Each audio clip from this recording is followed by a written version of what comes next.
30 Google Meet വഴി നടത്തപ്പെടുന്ന 222ാമത് സ്നേഹസംഗമത്തിന്റെ അവതാരികയാകുവാൻ കഴിഞ്ഞതിൽ ദൈവത്തോട് നന്ദി പറഞ്ഞുകൊണ്ട് ആരംഭിക്കട്ടെ. ഈ സ്നേഹസംഗമത്തിന്റെ നേതൃത്വം വഹിക്കുന്നത് ദർശന ക്ലബിന്റെ അവർ ലേഡി ഓഫ് സോറോസ് സെക്കൻഡ് ഗ്രൂപ്പാണ്.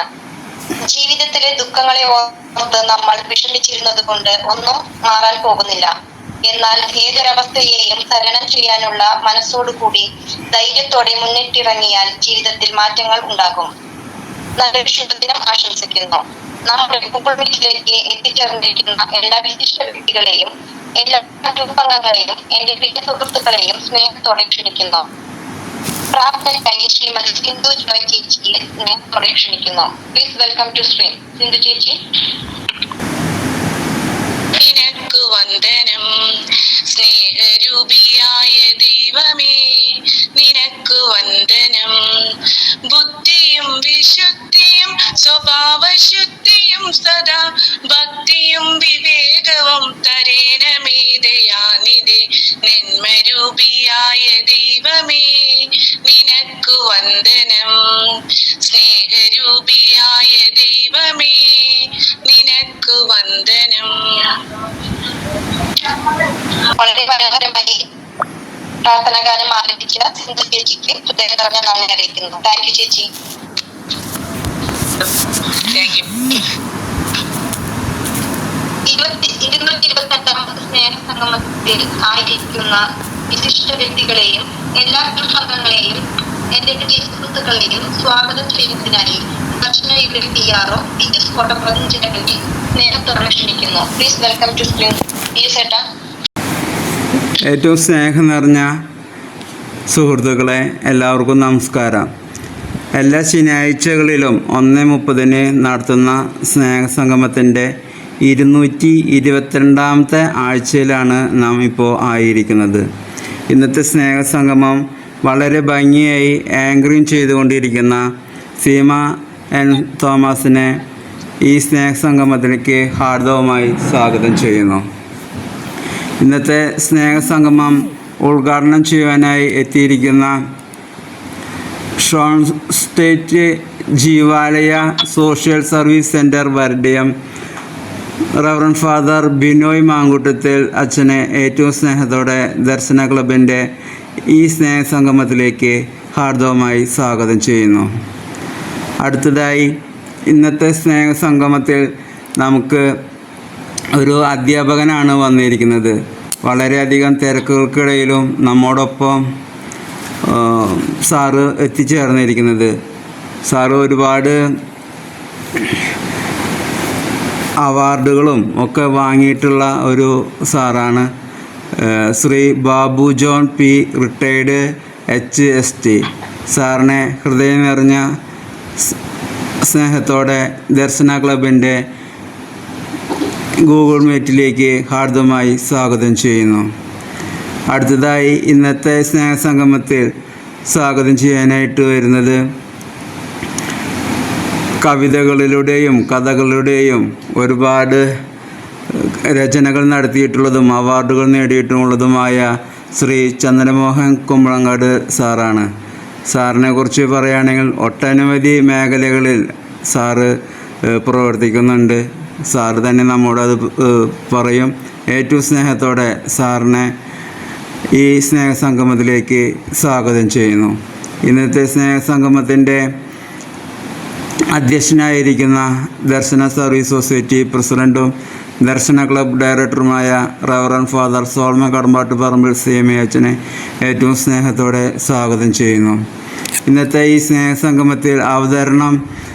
സ്നേഹസംഗമത്തിൽ ആശംസ നടത്തുവാനായി എത്തിയിരിക്കുന്ന അവർ ലേഡി സോറോസ് ഗ്രൂപ്പിലെ മെമ്പർ ശ്രീമതി ഓമന റാഫേൽ മാഡത്തിനെ ഏറ്റവും സ്നേഹത്തോടെ ഈ സ്നേഹസംഗമത്തിലേക്ക് സ്വാഗതം ചെയ്യുന്നു.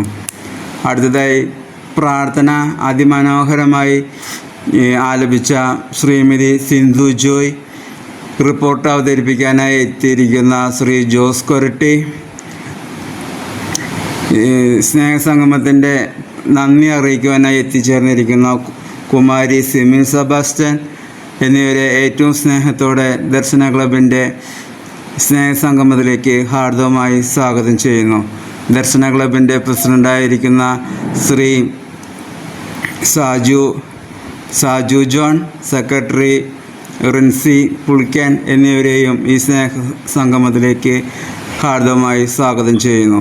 ഇന്നത്തെ ഈ സ്നേഹ സംഗമത്തിൽ വിവിധ ഗ്രൂപ്പുകളിൽ നിന്ന് എത്തിയിരിക്കുന്ന ലീഡർമാരെയും അതുപോലെ ഇൻചാർജുമാരെയും ഓരോ ഗ്രൂപ്പിലെ മെമ്പർമാരെയും ഏറ്റവും സ്നേഹത്തോടെ 222ാമത് സ്നേഹ സംഗമത്തിലേക്ക് ഹാർദവമായി സ്വാഗതം ചെയ്തുകൊണ്ട് നിർത്തുന്നു. നന്ദി, നമസ്കാരം.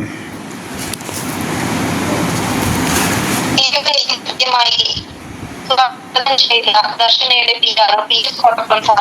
ഏറ്റവും സ്നേഹത്തോടെ അറിയിക്കുന്നു. ദർശന സർവീസ് സൊസൈറ്റി എന്താണെന്നും ദർശന ക്ലബിന്റെ പ്രവർത്തനങ്ങൾ എന്താണെന്നും പരിചയപ്പെടുത്തുന്നതിനും റിപ്പോർട്ട് വായിച്ചു കേൾപ്പിക്കുന്നതിനുമായി ശ്രീ ജോസേട്ടൻ കൊരട്ടിയെ സ്നേഹത്തോടെ ക്ഷണിക്കുന്നു. Please welcome to Shri Josettan. ഇന്ന് അവരുടെ സെക്കൻഡ് ഗ്രൂപ്പാണ് ഈ ക്ലബിന്റെ പ്രവർത്തനം നടത്തിക്കൊണ്ടിരിക്കുന്നത്. അടുത്ത ശനിയാഴ്ച നടത്തുന്നത് ഗ്ലോറിയ ഗ്രൂപ്പാണ് ദർശന ക്ലബിന്റെ. ഇന്ന് ലിസി ആന്റണി ജന്മദിനം, റഷീദ് ജന്മദിനം, ഫെബിൻ പങ്കിലെ ഒരു മകനുണ്ട്, 3 പേരുടെ ജന്മദിനമുണ്ട്.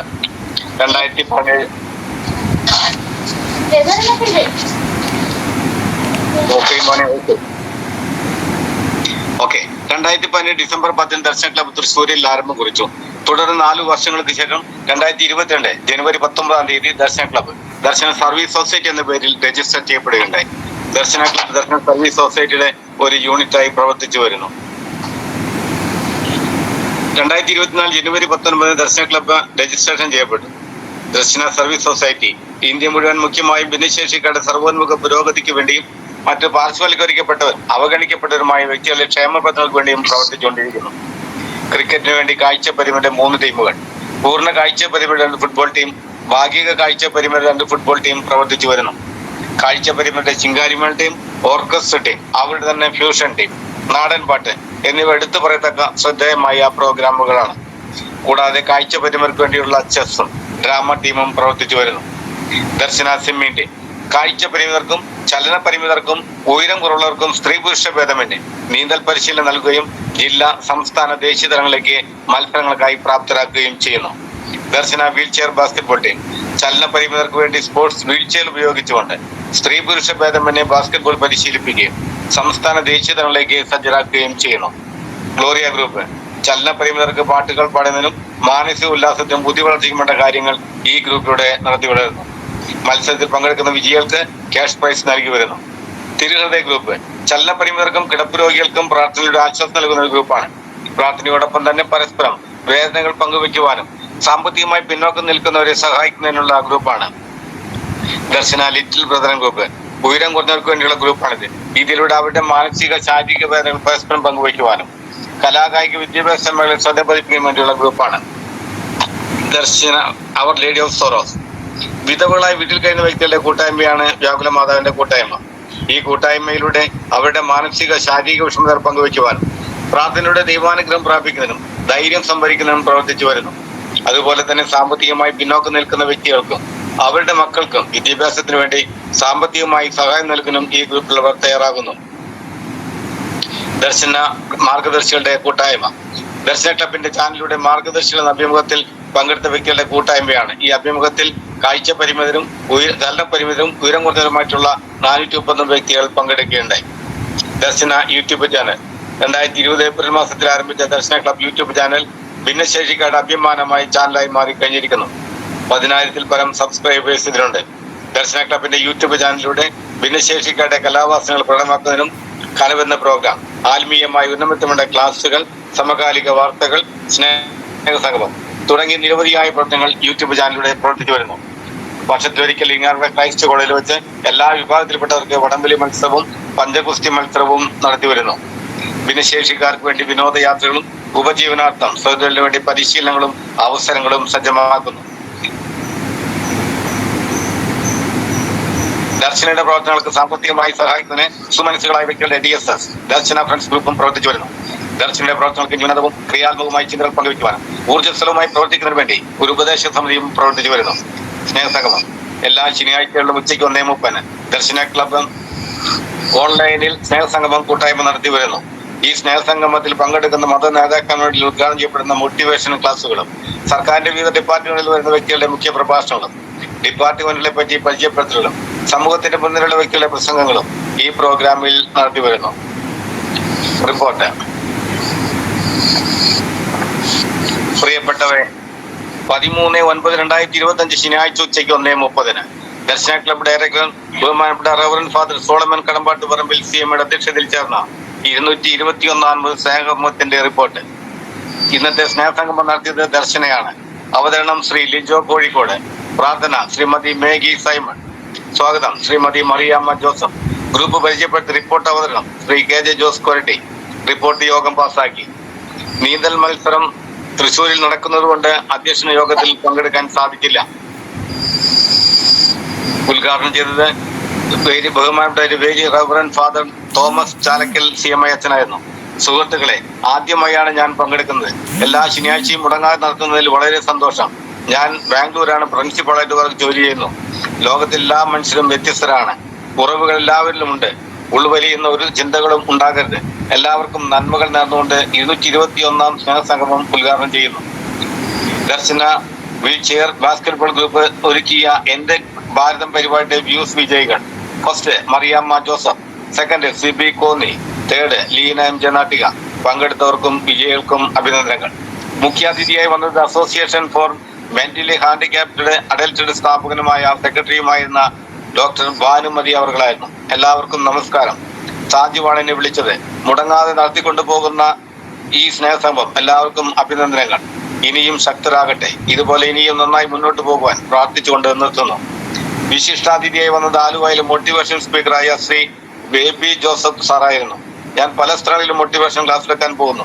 ബലഹീനതയിലാണ് ദൈവത്തിന്റെ ശക്തി നമ്മിൽ പ്രകടമാകുന്നത്. അനേകർക്ക് നാം വെട്ടമായി മാറണം. എല്ലാവർക്കും എല്ലാവിധ പ്രാർത്ഥനാശംസകളും നേർന്നുകൊണ്ട് നിർത്തുന്നു. ആശംസ പറയാനായി വന്നത് ദർശന തിരുഹൃദയ ഗ്രൂപ്പിന്റെ ലീഡർ കുമാരി ലീന M നാട്ടികയായിരുന്നു.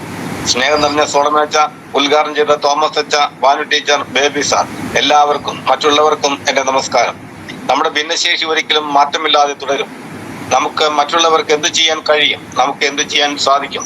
എല്ലാ മാസവും ഗ്രൂപ്പിൽ നന്ദി പരിപാടികളിൽ എല്ലാവരും പങ്കെടുക്കുക. ഞാൻ ഇന്ന് വന്നത് ഇതുപോലെ എല്ലാ ഗ്രൂപ്പിലുള്ളവരും ഇതുപോലെ ശനിയാഴ്ചകൾ ആശംസ പറയാൻ വരുന്നതിന് വേണ്ടിയാണ്. എന്നെ കേട്ടിരുന്ന എല്ലാവർക്കും നന്ദി പറഞ്ഞുകൊണ്ട് നിർത്തുന്നു. യോഗാവസാനം നന്ദി പറഞ്ഞത് കുമാരി ശ്രീവിദ്യ. യോഗം അവസാനിച്ചു. തുടർന്ന് തൃശ്ശൂർ വെച്ച് നടക്കുന്ന നീന്തൽ മത്സരത്തിന്റെ ലൈവ് കാണാൻ സാധിച്ചു. ഈ റിപ്പോർട്ട് യോഗ സമക്ഷം അംഗീകാരത്തിനായി സമർപ്പിക്കുന്നു. ലീഡർ.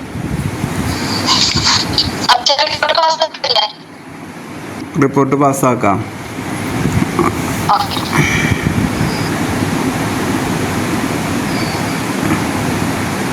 വളരെ വ്യക്തമായി ജോസേട്ട ഹൃദയം നിറഞ്ഞ നന്ദി അറിയിക്കുന്നു. താങ്ക് യു ജോസേട്ട. കൂടി ഉദ്ഘാടനം ചെയ്യുവാൻ നമ്മോട് കൂടെ ഗൂഗിൾ മീറ്റിലായിരിക്കുന്ന reverend father Bineesh Jeevalaya social service centre Varadiyam അച്ഛനെ സ്നേഹത്തോടെ ബഹുമാനത്തോടു കൂടി ഞാൻ ക്ഷണിക്കുന്നു. Please welcome to screen. Okay, ഞാൻ പറയുന്നത് കേൾക്കുന്നുണ്ടല്ലോ അല്ലെ? കേൾക്കുന്നുണ്ട്. ഓക്കെ, അപ്പൊ ആദ്യമായിട്ട് ഒത്തിരി സന്തോഷം എന്നെ വിളിച്ചതിനും നിങ്ങളുടെ ഗ്രൂപ്പിന്റെ കൂടെ ആകാനായിട്ട് സാധിച്ചതിനും. ഈ ഗ്രൂപ്പിലെ ഡയറക്ടർ ആയിരിക്കുന്ന സോളമൻ അച്ഛൻ, ഇന്നത്തെ മെയിൻ വിശിഷ്ട വ്യക്തികളെ റിപ്പോർട്ട് വായിച്ച ജോസേട്ടൻ, എന്നെ വിളിച്ച സീമ, പ്രിയ സഹോദരന്മാരെ സഹോദരിമാരെ, എനിക്ക് ഒത്തിരിയധികം സന്തോഷം തോന്നുന്നു. അതിലുപരിയായിട്ട് വലിയൊരു അത്ഭുതവും തോന്നുന്നു. ഈ കൂട്ടായ്മ വർഷങ്ങളായിട്ട് തുടങ്ങിയൊരു കൂട്ടായ്മയാണ്. എല്ലാ ശനിയാഴ്ച നിങ്ങൾ ഒരുമിച്ച് കൂടുന്നു. എനിക്ക് തോന്നിയത് ഷാർട്ട് ടൈമാണ്. ഏകദേശം 1:29 ആയ 28 ആയപ്പോഴത്തേനും ജോസേട്ടൻ സമയം പറഞ്ഞു 28 നമുക്ക് വെയിറ്റ് ചെയ്യാൻ സമയമില്ല, തുടങ്ങാം. പങ്ക്ച്വലായിട്ട് നിങ്ങളത് തുടങ്ങി. ഏകദേശം 59 വരെ ഇപ്പൊ ഇത് ജോയിൻ ചെയ്ത് ഞാൻ കാണുന്നു. അപ്പൊ ഇങ്ങനെ ഒരു ഗ്രൂപ്പ് ഇത്രത്തോളം മനോഹരമായിട്ട് ചെയ്യുന്നത് കാണുമ്പോൾ ഇതെന്നെ സംബന്ധിച്ച് ഒരു മിറാക്കിൾ, ഒരു അത്ഭുതമാണ്. പലപ്പോഴും എനിക്ക് തോന്നുക ദൈവം ചില അത്ഭുതങ്ങളൊക്കെ ലോകത്ത്, ഈശ്വര ചില അത്ഭുതങ്ങളൊക്കെ ലോകത്ത് കാണിക്കാനായിട്ട് ചിലരെയൊക്കെ തിരഞ്ഞെടുക്കും. എനിക്കൊന്ന് അങ്ങനെയുള്ള ചിലവരാണ് ശരിക്കും തോന്നുന്നത് ഈ പരിമിതികളുള്ളവർ കുറവുള്ളവരുണ്ട് എനിക്ക് തോന്നാറുണ്ട്. കാരണം നിങ്ങൾ കാണിക്കുന്ന പല കാര്യങ്ങളും, നിങ്ങളുടെ ടാലൻസ്, കഴിവുകൾ ഉപയോഗിച്ച് ചെയ്യുന്ന കുറെ കാര്യങ്ങളും വലിയ അത്ഭുതങ്ങളാണ്. ഇത് കണ്ടിട്ടാണ് സാധാ ആൾക്കാര് ദൈവത്തെ സ്തുതിക്കുന്നതും പലപ്പോഴും അവരൊന്നുമില്ല എന്ന് തോന്നുന്ന ചില അവസരങ്ങളും. എൻ്റെ ഒരു ബാച്ചുകാരൻ്റെ ഒരു കല്യാണം, അദ്ദേഹത്തിന്റെ ബാച്ചുകാരൻ അച്ഛന്റെ ചേച്ചിയുടെ ഒരു കല്യാണത്തിന് അവര് കല്യാണം ആലോചിക്കാനായിട്ട് പോയപ്പോഴ് ആ വീട്ടിലെ ഒരു ഭിന്നശേഷിക്കാരനായ ഒരു മോനുണ്ടായിരുന്നു. അപ്പൊ ഇവരുടെ വീട്ടിലെ കാരണവന്മാരെല്ലാവരും നോക്കിയിട്ട് ആ ഭിന്നശേഷിക്കാരനായ മോൻ എത്രത്തോളം സന്തോഷത്തോടു കൂടെയാണ് ആ കുടുംബത്തില് ആയിരിക്കുന്നത് ഇവർ ഒബ്സർവ് ചെയ്യും. മാത്രമല്ല ഇവരിങ്ങനെ കല്യാണത്തിന്റെ വളരെ സീരിയസ് ചർച്ചയൊക്കെ വരുമ്പോഴേ ആ മകനെയും ഇവര് എല്ലാരും ഇങ്ങനെ അടുത്ത് ചേർത്തിരുത്തി അവനെയും കൂടെ ഉൾപ്പെടുത്തി. അപ്പൊ ഈ കാരണവന്മാര് പറഞ്ഞൊരു കാര്യം, നമുക്ക് നോക്കേണ്ട ആവശ്യമില്ല, നമുക്ക് ഇങ്ങോട്ട് തന്നെ കെട്ടിച്ചു കൊടുക്കാം. കാരണം ഇങ്ങനെ ഒരു മകന് ഇവരിത്ര പ്രാധാന്യം കൊടുത്ത് സ്നേഹത്തോടു കൂടി ഇങ്ങനെ ചേർത്ത് വെച്ചിട്ടുണ്ടെങ്കിൽ അതിനർത്ഥം ഈ കുടുംബം മനോഹരമായ ഒരു കുടുംബമാണെന്നുള്ളതാണ്. അപ്പൊ നിങ്ങളുടെ സന്തോഷമാണ് പലപ്പോഴും പലതും തീരുമാനിക്കുന്നത്. ഒരു സമൂഹത്തില് നിങ്ങൾ എത്രത്തോളം സന്തോഷത്തോടു കൂടി, നിങ്ങൾ എത്രത്തോളം സ്വീകാര്യതയോടു കൂടെയുമാണ് കഴിയുന്നെങ്കിൽ ആ സമൂഹത്തിന്റെ ക്വാളിറ്റി, ആ സമൂഹത്തിന്റെ സ്റ്റാൻഡേർഡ്, ആ സമൂഹം നമുക്ക് നല്ലതാണെന്ന് പറയാനായിട്ട് കഴിയും. പലപ്പോഴും നമുക്ക് അത്തരത്തിലുള്ള സംഭവങ്ങളൊക്കെ വിരളമാകാം എങ്കിൽ തന്നെയും പലതും തീരുമാനിക്കുന്നത് അങ്ങനെയാണ്. അപ്പം ഞാൻ പറഞ്ഞു വരുന്നത്, അപ്പൊ നിങ്ങൾ ഈ പരിമിതികളൊക്കെ ദൈവം എന്തൊക്കെയോ അത്ഭുതങ്ങൾ കാണിക്കാനായിട്ട് തന്നിരിക്കുന്നതാണ്. നമുക്കറിയാം മഹാനായ മ്യൂസിഷ്യനായ ബീതോവൻ പരിമിതികളൊക്കെ ഉള്ള ആളായിരുന്നു. അദ്ദേഹത്തിന്റെ മ്യൂസിക് കൺസേർട്ടിന്, അദ്ദേഹത്തിന്റെ മ്യൂസിക് ചെയ്ത് ലോകത്ത് ആരും മ്യൂസിക് ചെയ്തിട്ടില്ല. ഈ സംഗീത സാമ്രാട്ട് ഇളയരാജ വരെ ഒരു പ്രാവശ്യം ജർമ്മനി പോയപ്പോൾ ബീതോവൻ ഉപയോഗിച്ച ആ ഒരു പിയാനോ തൊടാനായിട്ട് മടിച്ചു എന്നാണ് പറയുക. കാരണം ഇളയരാജ അത്രയധികം ഫേമസ് ആയ ഒരു കമ്പോസറാണ്, വലിയൊരു മ്യൂസിഷ്യനാണ്. അദ്ദേഹം പറഞ്ഞു ഇത്രത്തോളം അത്ഭുതം ചെയ്ത ഈ വ്യക്തിയുടെ പിയാനോ തൊടാനുള്ള ഒരു കഴിവോ അല്ലെങ്കിൽ അതിനുള്ള ഒരു നന്ദിയൊന്നും എനിക്കില്ല എന്ന് പറഞ്ഞ് അദ്ദേഹം മാറി നിന്നാ പറയുക. നോക്കിയേ, അപ്പം അത്ഭുതങ്ങൾ വിരിയിക്കുന്നവരൊക്കെ പലപ്പോഴും ഈ ലോകത്തെ ഈ കാലഘട്ടത്തിൽ പരിമിതികളും കുറവുകളും ഒക്കെ ഉള്ളവരാണ്. അതുകൊണ്ട് എനിക്ക് തോന്നുന്നു നിങ്ങൾ സന്തോഷിക്കുക, നിങ്ങളെ അത്ഭുതമാകാനായിട്ട് വന്നിരിക്കുന്നവരാണ്. പല കാര്യങ്ങളും എടുത്താൽ അറിയാം, വളരെയധികം സ്നേഹിക്കുന്നവരും വളരെയധികം അത്ഭുതങ്ങൾ ചെയ്തവരും കുറെ കാര്യങ്ങൾ ചെയ്തവരൊക്കെ ഈ കുറവുകളൊക്കെ ഉള്ള ആളുകളാണ്. എനിക്ക് തോന്നുക ഈ അത്ഭുതം നിങ്ങൾ അത്ഭുതമായിട്ട് ഒരു മിറാക്കിളായിട്ട് ഇങ്ങനെ ജീവിക്കാനായിട്ട് വിളിക്കപ്പെട്ടവരാണെന്നുള്ള ആ ഒരു ബോധ്യം ഉണ്ടെങ്കിൽ നിങ്ങൾക്ക് എന്തിനേയും, എല്ലാ പരിമിതികളെയും എല്ലാ കുറവുകളെയും നിങ്ങൾക്ക് അതിജീവിക്കാനായിട്ട് തീർച്ചയായും സാധിക്കുമെന്നുള്ളത്. അപ്പൊ നിങ്ങളെ നോക്കിയാണ് ഞങ്ങളൊക്കെ പലപ്പോഴും പഠിക്കുന്നത്. ദൈവം ഞാൻ എത്രത്തോളം ഞാൻ എന്താണ് ശരിക്കും സമൂഹത്തിൽ ചെയ്തിട്ടുള്ളത്, അല്ലെങ്കിൽ ഞാൻ ഇത്രയ്ക്കധികം ടാലന്റ് കിട്ടിയിട്ട് കഴിവ് കിട്ടിയിട്ട് ഞാൻ എങ്ങനെയാണ് ഉപയോഗിക്കുന്നതൊക്കെ പലപ്പോഴും ഞങ്ങളെ തന്നെയൊക്കെ വിലയിരുത്താനായിട്ട് പലപ്പോഴും സാധിക്കുക ഇത്തരത്തിലുള്ള അത്ഭുതമായിട്ട് നിൽക്കുന്ന നിങ്ങളെ കണ്ടുകൊണ്ടാണ്. അതുകൊണ്ട് എനിക്ക് ഈ ഒരു സമയത്ത് ഈ ഒരു സന്ദേശം എനിക്ക് പറയാനുള്ളത്, നിങ്ങൾ തീർത്തും ദൈവത്തിന്റെ ഈശ്വരന്റെ സൃഷ്ടിയിലെ അത്ഭുതങ്ങളാണ്. ഈ അത്ഭുതത്തെ സന്തോഷത്തോടുകൂടെ, പലപ്പോഴും നേരാണ്, എളുപ്പമല്ല, കുറവുകൾ പരിമിതികളൊക്കെ വരെ നമ്മളാകെ തളർന്നൊക്കെ പോകാം. എനിക്ക് തന്നെയും ഈ അത്ഭുതം കൊണ്ട് ദൈവത്തിന് ഒത്തിരിയധികം ഈ സമൂഹത്തോട് പറയാനുണ്ട്, ഈ ലോകത്തോട് പറയാനുണ്ട്. ഞാൻ ഈ സെറിബ്രൽ പാൾസി ഉള്ള രണ്ട് ഇരട്ട മക്കളാണ്, 2 പാൾസിയാണ്. ഇവരെ ശുശ്രൂഷിക്കുന്ന ഒരു അപ്പനെയും അമ്മയെയും ഒരു അമ്മാമ്മേനെയും ഞാൻ കാണുകയുണ്ട്. എനിക്ക് അത് കയറിച്ചത് എനിക്ക് സങ്കടം തോന്നി, ഈ മക്കളുടെ അവസ്ഥ. പക്ഷെ ഈ ഭാര്യയും ഭർത്താവും ഒത്തിരി സ്നേഹത്തോടുകൂടി, ഒത്തിരി കരുതലോടുകൂടി, യാതൊരു പരാതിയും അല്ലലുമില്ലാതെ ഇവരിങ്ങനെ ശുശ്രൂഷിച്ച് പോവുകയാണ്. മക്കൾ എണീക്കാനൊക്കെ ബുദ്ധിമുട്ടാണ്, എൻ്റെ ഒരു പീക്കായിട്ടുള്ള ഒരു അവസ്ഥയാണ്. അപ്പൊ ഇവർക്ക് എണീക്കാനൊക്കെ ഭയങ്കര ബുദ്ധിമുട്ടാണ്. പക്ഷെ ഇവരെന്ത് സ്നേഹത്തോടു കൂടെയാണ് ഈ 2 മക്കളെ ശുശ്രൂഷിക്കുകയാണ്. അപ്പൊ എനിക്ക് കണ്ണ് നിറഞ്ഞ് എനിക്ക് തന്നെ അത്ഭുതം തോന്നി. ഇങ്ങനെ അത്ഭുതമായിട്ട് ദൈവം ഇവരേക്ക് എന്താണ് ഇങ്ങനെ നമ്മളിപ്പോൾ ചിന്തിച്ചിട്ടുണ്ട്. അപ്പൊ എനിക്ക് തോന്നിയ ഒരു ചിന്ത തന്നെയാണ്, അത്ഭുതമാകാനായിട്ട് ഈ ലോകത്തേക്ക് വിളിക്കപ്പെട്ടവരാണെന്ന്. എനിക്കറിയാം ഈ ഒരു ഓൺലൈൻ മീറ്റിംഗ് തന്നെ കൂടെ ആദ്യം റിപ്പോർട്ടിലോ ഏതോ എന്ന് പറഞ്ഞ പോലെ ഞാൻ കേൾക്കുന്നു. എല്ലാ പരിമിതികളെയും എല്ലാ കുറവുകളെയും അതിജീവിച്ചുകൊണ്ട് നിങ്ങൾ എങ്ങനെ മുന്നോട്ടേക്ക് പോകും. തീർച്ചയായും ഞങ്ങളൊരു സോഷ്യൽ സർവീസ് സെന്റർ സഹായമുണ്ടെങ്കിലും എന്റെ വിശിഷ്ടാതയെ ബാബുസാറിനെ അറിയും. എന്തൊക്കെ പറഞ്ഞ് ഞാൻ സഹായിക്കാനും ഞാൻ തയ്യാറാണ്. സന്തോഷമാണ്. ഞാൻ തൃശ്ശൂര് വരടിയം അമ്പല ഹോസ്പിറ്റലിനെ കുറച്ച് അകലെ ഒരു 4 കിലോമീറ്റർ അകലേക്ക് സഹായം വേണമെങ്കിൽ ചെയ്യാനും ഞാൻ തയ്യാറാണ്. അപ്പൊ ഇങ്ങനെ അത്ഭുതമായിട്ട് ജീവിക്കുന്ന നിങ്ങൾക്ക് ഇന്നത്തെ ദിവസത്തിന്റെ മംഗളം ഒത്തിരി സ്നേഹത്തോടുകൂടെ നേരുന്നു. ഈശ്വരൻ അത്ഭുതമായി ജീവിക്കാനായി വിളിക്കപ്പെട്ട നിങ്ങൾക്ക് സന്തോഷങ്ങൾ എപ്പോഴും ഞാൻ ആശംസിക്കുകയും ചെയ്തുകൊണ്ട് ഈ കൂട്ടായ്മ സജീവമായിട്ട് പോകട്ടെ, വളരെയധികം ആക്റ്റീവായിട്ട് പോകട്ടെ എന്ന് ആത്മാർത്ഥമായി ആശംസിക്കുകയും പ്രാർത്ഥിക്കുകയും ചെയ്തുകൊണ്ട് ഇന്നത്തെ ഈ ദർശന കമ്മ്യൂണിറ്റിയുടെ കൊച്ചു മീറ്റിംഗ് ഞാൻ ഉദ്ഘാടനം ചെയ്തതായി പ്രഖ്യാപിക്കുന്നു. അത്ഭുതമാവുക, ഈശ്വരന്റെ പ്രത്യേക അത്ഭുതങ്ങളായിട്ട് ലോകത്തിനും അത്ഭുതങ്ങൾ എത്തിക്കുന്ന രീതിയിൽ ജീവിക്കാനായിട്ട് സാധിക്കട്ടെ എന്ന് പ്രാർത്ഥിക്കുകയും ചെയ്യുന്നു. എന്നെ വിളിച്ചതിന് ഒത്തിരി ഒത്തിരി നന്ദി. വാക്കുകൾക്ക് ഹൃദയം പറഞ്ഞ നന്ദി അറിയിക്കുന്നു. താങ്ക് യു അച്ഛ. മുഖ്യ അതിഥിയായി ഇന്ന് നമ്മുടെ കൂടെയുള്ളത് Shri Babu John P retired മാഷാണ്. മാഷിനെ സ്നേഹത്തോടെ ഞാൻ ക്ഷണിക്കുന്നു. Please welcome to screen.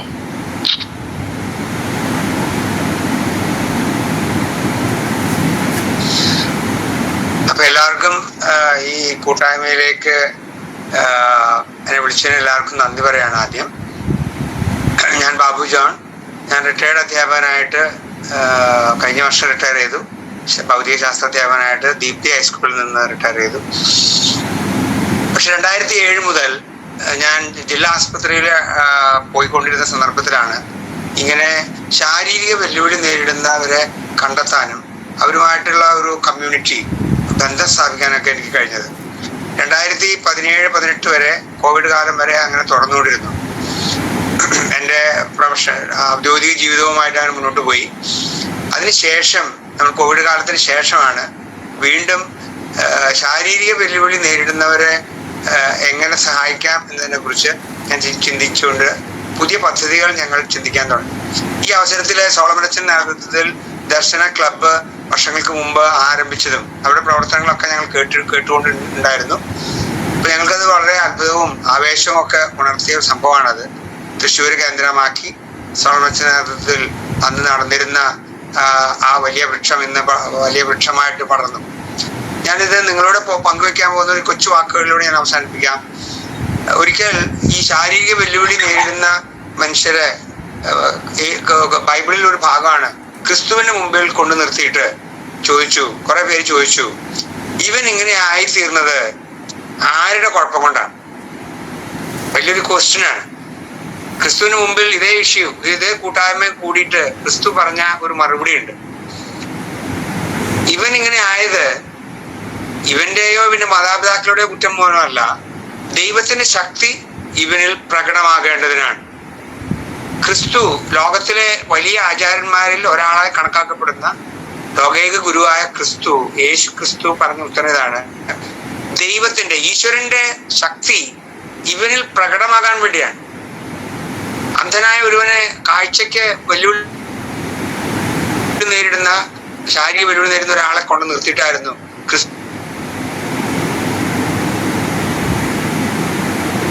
ക്രിസ്തുവിനോട് ആയിട്ട് കണക്കാക്കിയിരുന്നത്. നമ്മൾ കുറെ വർഷങ്ങൾക്ക് മുമ്പ് അങ്ങനെ കണക്കാക്കിയിരുന്നു. പക്ഷെ ഇന്ന് അങ്ങനെയല്ല. കഴിഞ്ഞ ഒരാഴ്ചയില് ഈ കാഴ്ച പൂർണ്ണമായും ഒരു ആക്സിഡന്റിൽ നഷ്ടപ്പെട്ട ഒരു തൃശ്ശൂർ ചിറ്റാട്ടുകരയുള്ള ഒരു സിംസ്റ്റിനെ ഞാൻ പരിചയപ്പെട്ടിരുന്നു. അത് എന്നോട് ചോദിച്ചൊരു ചോദ്യം, മാഷെ എനിക്ക് കൊട നിർമ്മിക്കണം എന്നൊരാഗ്രഹമുണ്ട്. ഞാൻ ചോദിച്ചു, കണ്ണ് കാണാൻ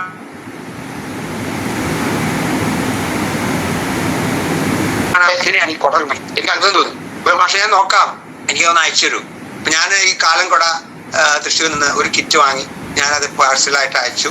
അദ്ദേഹം എനിക്ക് ഓൺലൈനിലൂടെ പൂർണ്ണമായിട്ടും കണ്ണു കാണാത്തൊരു മനുഷ്യൻ എങ്ങനെയാണ് ഈ കൊട നിർമ്മിച്ചത്, കൊട മനോഹരമായിട്ട് നിവർത്തുകയും താത്തുകയും ഒക്കെ ചെയ്ത് കാണിച്ചിട്ട് മനോഹരമായ കൃത്യമായ ടെക്നിക്കലായിട്ട് യാതൊരു കുഴപ്പവും കൂടാതെ ഈ കൊട നിർമ്മിക്കുന്നത് കണ്ടപ്പോൾ ഞങ്ങൾ എല്ലാവരും അത്ഭുതപ്പെട്ട് നിന്നുപോയി.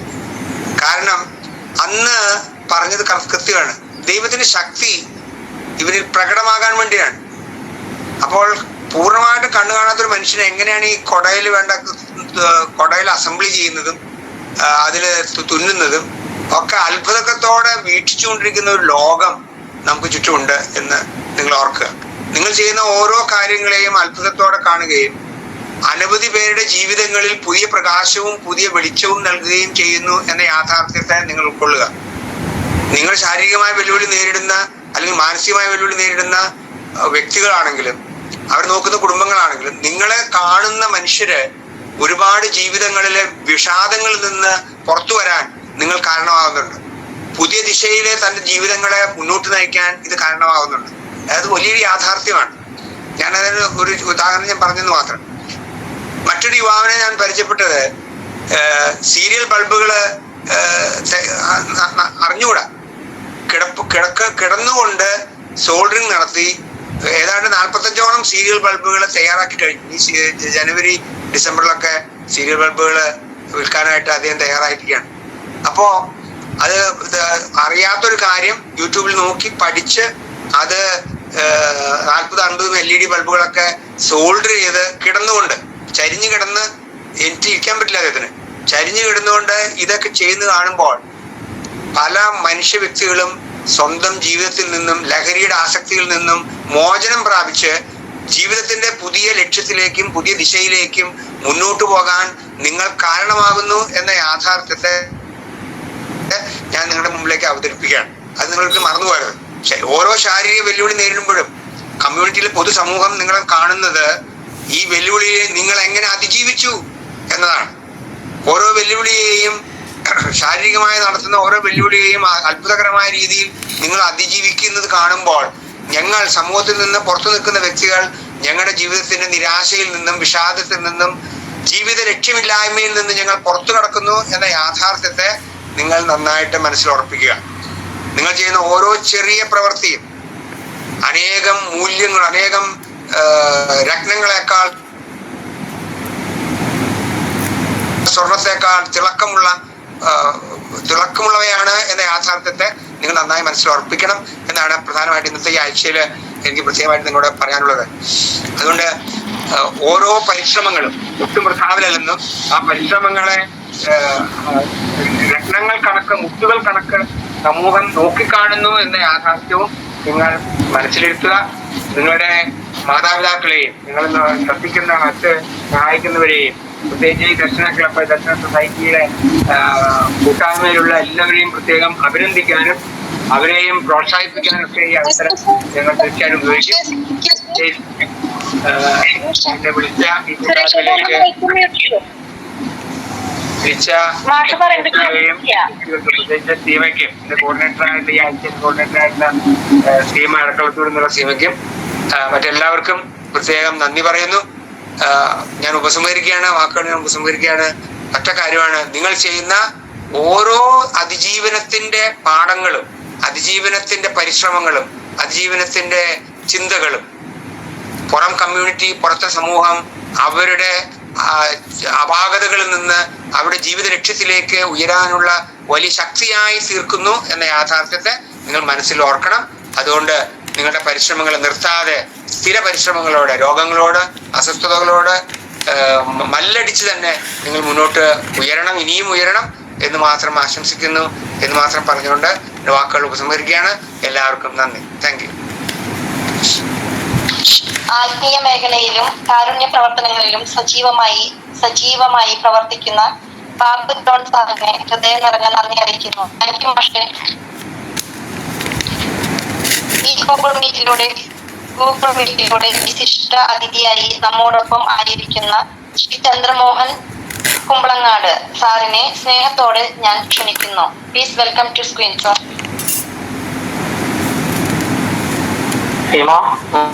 നമസ്കാരം. ദർശനയിലെ എല്ലാ കുടുംബാംഗങ്ങൾക്കും എന്റെ സ്നേഹ നമസ്കാരം. ഞാൻ പറയുന്നത് കേൾക്കാമോ? കേൾക്കാം. എന്തായാലും ഞാൻ ആദ്യമായിട്ടാണ് ഈ ദർശന കുടുംബാംഗങ്ങളുടെ ഈ ഒരു ഓൺലൈൻ കൂട്ടായ്മയിൽ പങ്കാളിയാകുന്നത്. അതിന് കാരണമായത് എനിക്കേറെ പ്രിയപ്പെട്ട എൻ്റെ സഹോദരി സീമ അടക്കളത്തൂരാണ്. സീമയെ വളരെ യാദൃച്ഛികമായിട്ട് കഴിഞ്ഞതിന് മുൻപിലത്തെ വർഷം തൃശ്ശൂരിൽ വെച്ച് ഞാൻ പരിചയപ്പെട്ടതാണ്. ആ പരിചയവും അതിൽ നിന്നുണ്ടായ സൗഹൃദവുമാണ് ഇന്ന് ഇങ്ങനെ നിങ്ങൾ ഒത്തുചേരുന്ന ഈ ഒരു സന്ദർഭത്തിൽ ഞാനും കൂടെ അതിലൊരു പങ്കാളിയാകാൻ ഇടവന്നത്. അപ്പോൾ സീമയ്ക്ക് എൻ്റെ സ്നേഹത്തോടെയുള്ള നന്ദി ഞാൻ ഈ സമയത്ത് അറിയിക്കുകയാണ്. ദർശന ചാരിറ്റബിൾ സൊസൈറ്റിയുടെയും ഈ സ്നേഹ കൂട്ടായ്മയുടെയും അതിൻ്റെ ഒരു സ്വഭാവവും അതിൻ്റെ സവിശേഷതയും എന്തൊക്കെയാണെന്ന് ഇതിനു മുമ്പ് സംസാരിച്ച ഓരോരുത്തരും വളരെ കൃത്യമായിട്ട് പറഞ്ഞു. അതിൽ നിന്ന് എനിക്കും കൂടുതൽ മനസ്സിലാക്കാൻ കഴിഞ്ഞു. ഇന്ന് നിങ്ങളോടൊപ്പം ഒരു അതിഥിയായിട്ടാണ് എന്നെ ക്ഷണിച്ചതെങ്കിലും ഇവിടെ ഈ പ്ലാറ്റ്ഫോമിലേക്ക് കടന്നു വന്നതോടുകൂടി ഒരു നവവധു ഭർത്തൃഗൃഹത്തിലെത്തിക്കഴിഞ്ഞാൽ പിന്നെ ആ വീട്ടുകാരി ആവുമല്ലോ. ആ ഭർത്താവിന്റെ വീട്ടിലേക്ക് ആദ്യത്തെ വലതുകാല് വെക്കുന്നത് വരെയാണ് ആ കുട്ടി സ്വന്തം വീട്ടില്. അത് കഴിഞ്ഞാൽ ഭർത്തൃഗൃഹത്തിലെ ആളാവുന്നു, പിന്നെ അവളുടെ അഡ്രസ് അതാവുന്നു, എല്ലാം അവിടെ ആവുന്നത് പോലെ ഞാനും അതിഥിയിൽ നിന്ന് കുടുംബാംഗമായി മാറി എന്നാണ് എനിക്ക് തോന്നുന്നത്. ആ ഒരു സന്തോഷം കൂടി ഞാൻ നിന്നോട് പങ്കുവയ്ക്കുകയാണ്. പിന്നെ ഞാൻ എന്താണ് നിന്നോട് പറയുക എന്നുള്ളതാണ് ഇത്രയും നേരം ആ ഒരു ആശയക്കുഴപ്പത്തിലാണ് ഞാൻ നിൽക്കുന്നത്. ഇതിൽ കുറെ പേരെയൊക്കെ മുഖം കാണുന്നില്ല. എനിക്ക് തോന്നുന്നു എല്ലാവരും ഒന്ന് ക്യാമറ മാത്രം ഓൺ ചെയ്ത് വെച്ചാൽ നമുക്കൊക്കെ പരസ്പരം കാണാമല്ലോ. മൈക്ക് മ്യൂട്ടായിട്ടിരുന്നോട്ടെ. നമുക്ക് മൈക്ക് ഓൺ ചെയ്യണ്ട, മൈക്ക് ഓൺ ചെയ്യണ്ട, ക്യാമറ മാത്രം ഓൺ ചെയ്താൽ നമുക്ക് പരസ്പരം കാണാലോ. കാരണം നേരത്തെ ബാബു മാഷ് പറഞ്ഞതുപോലെ ഈ അശക്തരിൽ ശക്തി പ്രകടമാക്കുന്നവനാണ് ദൈവം എന്ന് പറഞ്ഞു. അപ്പൊ ഇതും ഈ പുതിയ കാലത്തിന്റെ സാങ്കേതിക വിദ്യയും അത് തന്നെയാണ്, ആ ദൈവത്തിന്റെ ഒരു പ്രത്യക്ഷപ്പെടലാണ്. കാരണം നമ്മളൊക്കെ എവിടെയോ ഇരിക്കുന്നവരാണല്ലേ. ശരിക്കും നോക്കിക്കഴിഞ്ഞാൽ നമ്മുടെ സ്വന്തം കണ്ണുകൊണ്ട് നമുക്ക് പരസ്പരം കാണാൻ പറ്റുന്നില്ല, നമ്മുടെ സ്വന്തം കാലുകൊണ്ട് നമുക്ക് സഞ്ചരിച്ചെത്താൻ പറ്റുന്നില്ല, നമ്മുടെ സ്വന്തം കൈ കൊണ്ട് നമുക്ക് തൊടാൻ പറ്റുന്നില്ല, നമ്മുടെ സ്വന്തം കാതുകൊണ്ട് നമുക്ക് കേൾക്കാൻ പറ്റുന്നില്ല. ഇതിനൊന്നും പറ്റാത്ത, പഞ്ചേന്ദ്രിയങ്ങൾക്ക് എത്താൻ പറ്റാത്ത അകലങ്ങളിലും പരിമിതികളിലാണ് നമ്മളൊക്കെ പലയിടങ്ങളിൽ ഇരിക്കുന്നത്. പക്ഷെ ആ എല്ലാ പരിമിതികളെയും അതിജീവിച്ച പരിമിതികളിൽ ദൈവം അതിന്റെ കരുത്ത്, അതിന്റെ ശക്തി പ്രകടിപ്പിച്ചതാണ് ഈ ഗൂഗിൾ മീറ്റ് എന്നുള്ള സംവിധാനം. അതുകൊണ്ട് നമുക്കിപ്പോ അകലം തോന്നുന്നില്ലല്ലോ, നമുക്ക് പരസ്പരം കാണാൻ കഴിയുന്നു. തൊട്ടടുത്തിരുന്ന് വർത്താനം പറയുന്ന പോലെ നമുക്ക് കേൾക്കാൻ കഴിയും അല്ലെ. അപ്പൊ ദർശനയുടെ സവിശേഷതയെ കുറിച്ച് പറഞ്ഞത് ഈ കാലത്തിന്റെ കൂടി സവിശേഷതയായി മാറുന്നു എന്നുള്ളതാണ്. പിന്നെ എന്നെ ഒന്ന് ഞാൻ പരിചയപ്പെടുത്തുകയാണെങ്കിൽ, നേരത്തെ സീമ പറഞ്ഞതുപോലെ ചന്ദ്രമോഹൻ എന്നാണ് എന്റെ പേര്. ഞാൻ കുറച്ച് കവിതയൊക്കെ എഴുതുന്ന ഒരാളാണ്. അപ്പൊ കവിത എഴുതുമ്പോൾ ഞാൻ എന്റെ പേര് ചന്ദ്രമോഹൻ കുമ്പളങ്ങാട് എന്നാണ് പേര് വെക്കാറുള്ളത്. കുമ്പളങ്ങാട് എന്ന് പറയുന്നത് നമ്മുടെ തൃശ്ശൂർ ജില്ലയിലെ തന്നെ വടക്കാഞ്ചേരി എന്ന് കേട്ടിട്ടുള്ളവരുണ്ടോ? ഒന്ന് തലകാട്ടിയാലും മതി.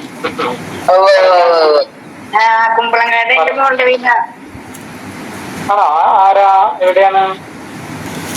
അവരുടെ അപ്പച്ചന്റെ പേര് ജോസ് എന്നാ, ഷൈജു എന്നാണ് എന്റെ മോളുടെ ഭർത്താവിന്റെ പേര്. മേഘാന്റിനൊക്കെ അറിയില്ലേ? അവിടെ ഒരു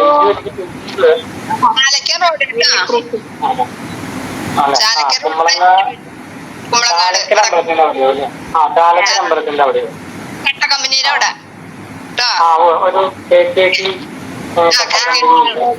അവിടെ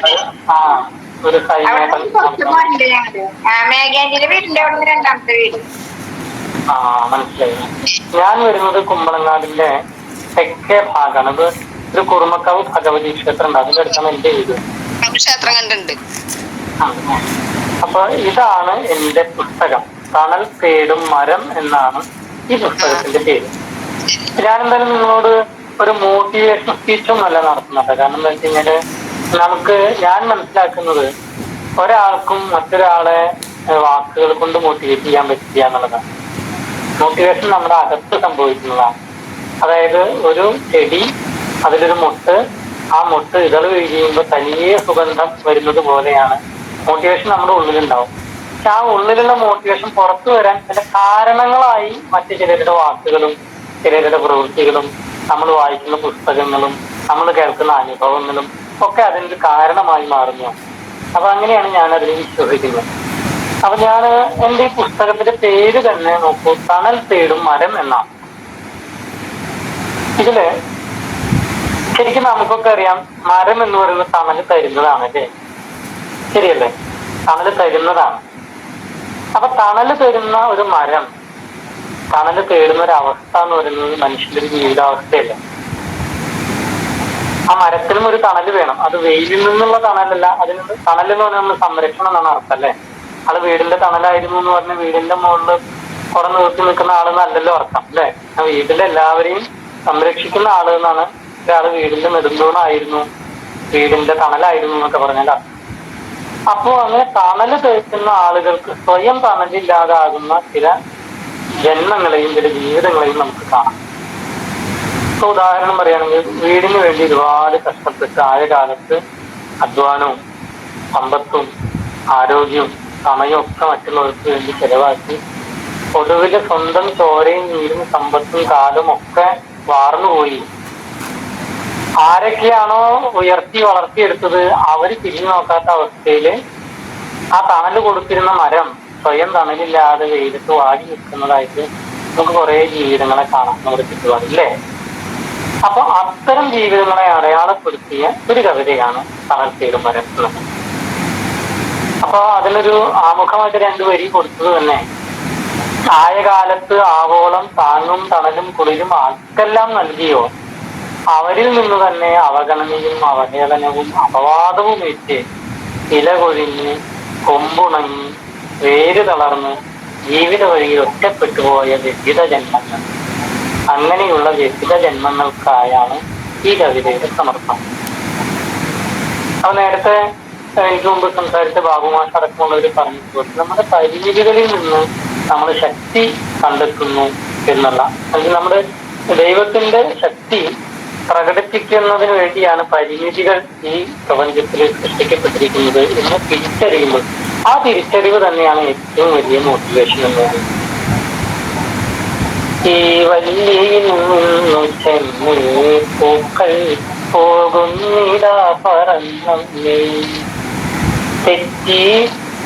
അപ്പൊ കുട്ടി പറയാണ്, എനിക്ക് പെട്ടെന്ന് വരി ഓർമ്മ വരുന്നില്ല, കുട്ടി അമ്മോട് പറയാണ് പൂവലിയിൽ നിന്ന് പൂമ്പാറ്റ പറന്നു പോകുന്നു കാണുമ്പോഴേ കുട്ടി വിചാരിക്കുന്ന ആ പൂവലിയിൽ നിന്ന് പൂക്കൾ തന്നെയാണ് പറന്നു പോകുന്നതാണ്. അപ്പൊ അമ്മ പറയണ തെറ്റി നിനക്കൊന്നി ചൊല്ല പൂമ്പാറ്റകളല്ലോ അതെല്ലാം എന്നാണ്. അമ്മ പറഞ്ഞു കൊടുക്കുകയാണ്, അയ്യോ നീ തെറ്റി, അത് പൂക്കളല്ല പറഞ്ഞു പോകുന്നത് പൂമ്പാറ്റകളാണ്.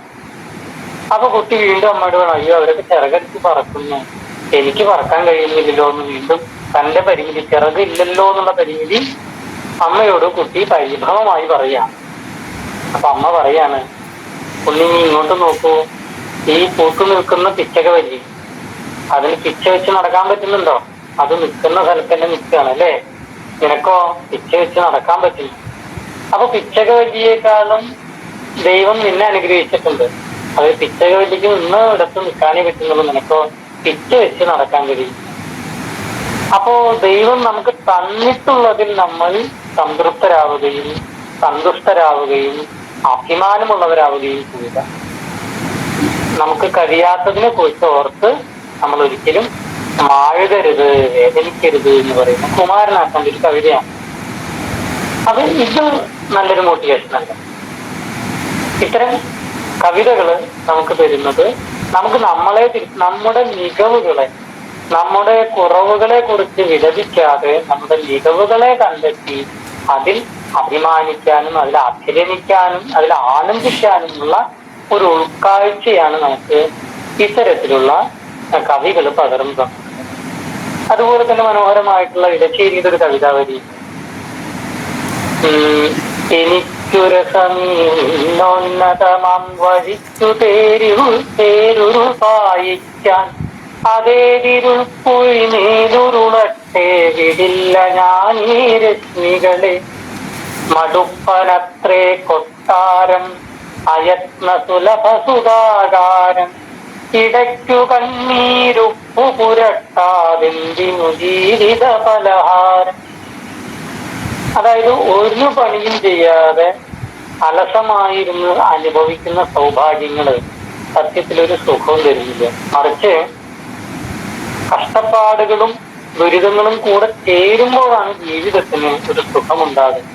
ഇപ്പൊ നമുക്ക് ഒരു പരിപ്പോട ഉണ്ടാക്കി നമ്മുടെ മുന്നിൽ ഒരാള് ഒരു പിടി ഉപ്പും ഒരു പിടി പഞ്ചസാരയും വെച്ചാൽ നമുക്ക് ഏതായിരിക്കും ഇഷ്ടം? പഞ്ചസാരയാവും അല്ലേ? പക്ഷെ നമ്മളൊരു പരിപ്പോട കഴിക്കുമ്പോ അത് പഞ്ചസാര മുക്കി കഴിച്ചാലാണോ ടേസ്റ്റ്, അത് ഉപ്പ് ചേർത്ത് ഉണ്ടാക്കിയാലാണോ ടേസ്റ്റ്? അല്ലെങ്കിൽ ഒരു ഉഴുന്നുവട, അല്ലെങ്കിൽ ഒരു സാമ്പാറ്. അപ്പൊ നോക്കുമ്പോ നമ്മൾ പഞ്ചസാരയെയും ഉപ്പിനെയും വെച്ച് താരതമ്യം ചെയ്യുമ്പോൾ നമുക്ക് പഞ്ചസാര മതി എന്ന് തോന്നുമ്പോഴും പഞ്ചസാരയെക്കാളും നമ്മുടെ ജീവിതത്തോട് കൂടുതൽ ചേർന്ന് നിൽക്കുന്നത് ഉപ്പാണെന്നറിയും. അപ്പൊ നോക്കൂ, ഇടയ്ക്കു കണ്ണീരുപ്പ് പുരട്ടാതെ എന്തിന് ജീവിത പലഹാരം. അപ്പൊ ജീവിതത്തിലെ ചില പരിമിതികളും ചില പ്രതിസന്ധികളും ചില ദുഃഖങ്ങളും നൊമ്പരങ്ങളും ഒക്കെ ഉണ്ടാകുമ്പോഴാണ് ജീവിതമാകുന്നത്. അപ്പോ ഉപ്പ് പുരളാത്ത ഒരു പലഹാരമാകാത്തതുപോലെ കണ്ണീരിന്റെ ഉപ്പ് പുരളാത്ത ജീവിതമാകുന്നില്ല എന്നുള്ളത്. അപ്പൊ ജീവിതമാകുന്ന പലഹാരത്തിന് രുചി പകരുന്നതാണ് കണ്ണീരിന്റെ ഉപ്പ്. അഥവാ കണ്ണീരിന്റെ ഉപ്പ് പുരളുമ്പോഴാണ് ജീവിതം പലഹാരമാകുന്നത്. അപ്പൊ നോക്കൂ, ആ ദൈവം ഏത് അർത്ഥത്തിലാണ് നമ്മളിത് ഒക്കെ. അപ്പൊ എനിക്ക് എന്റേതായ കുറെ വിഷമങ്ങളും സങ്കടങ്ങളും ഒരാളാണ്. എന്റെ അത്തരം വിഷമങ്ങളും സങ്കടങ്ങളും ഒക്കെയാണ് എന്റെ കവിതകളായി പ്രത്യക്ഷപ്പെടാറുള്ളത്. അപ്പൊ ഞാൻ ആലോചിച്ച്, എനിക്ക് ഇത്രയും ദുഃഖം ദൈവം തന്നില്ലായിരുന്നെങ്കിൽ ഒരുപക്ഷെ ഞാനൊരു കവിയാവുകയില്ലായിരുന്നു. എനിക്ക് തമിഴ് തേടും മരം എന്നുള്ള കവിത തന്നെ.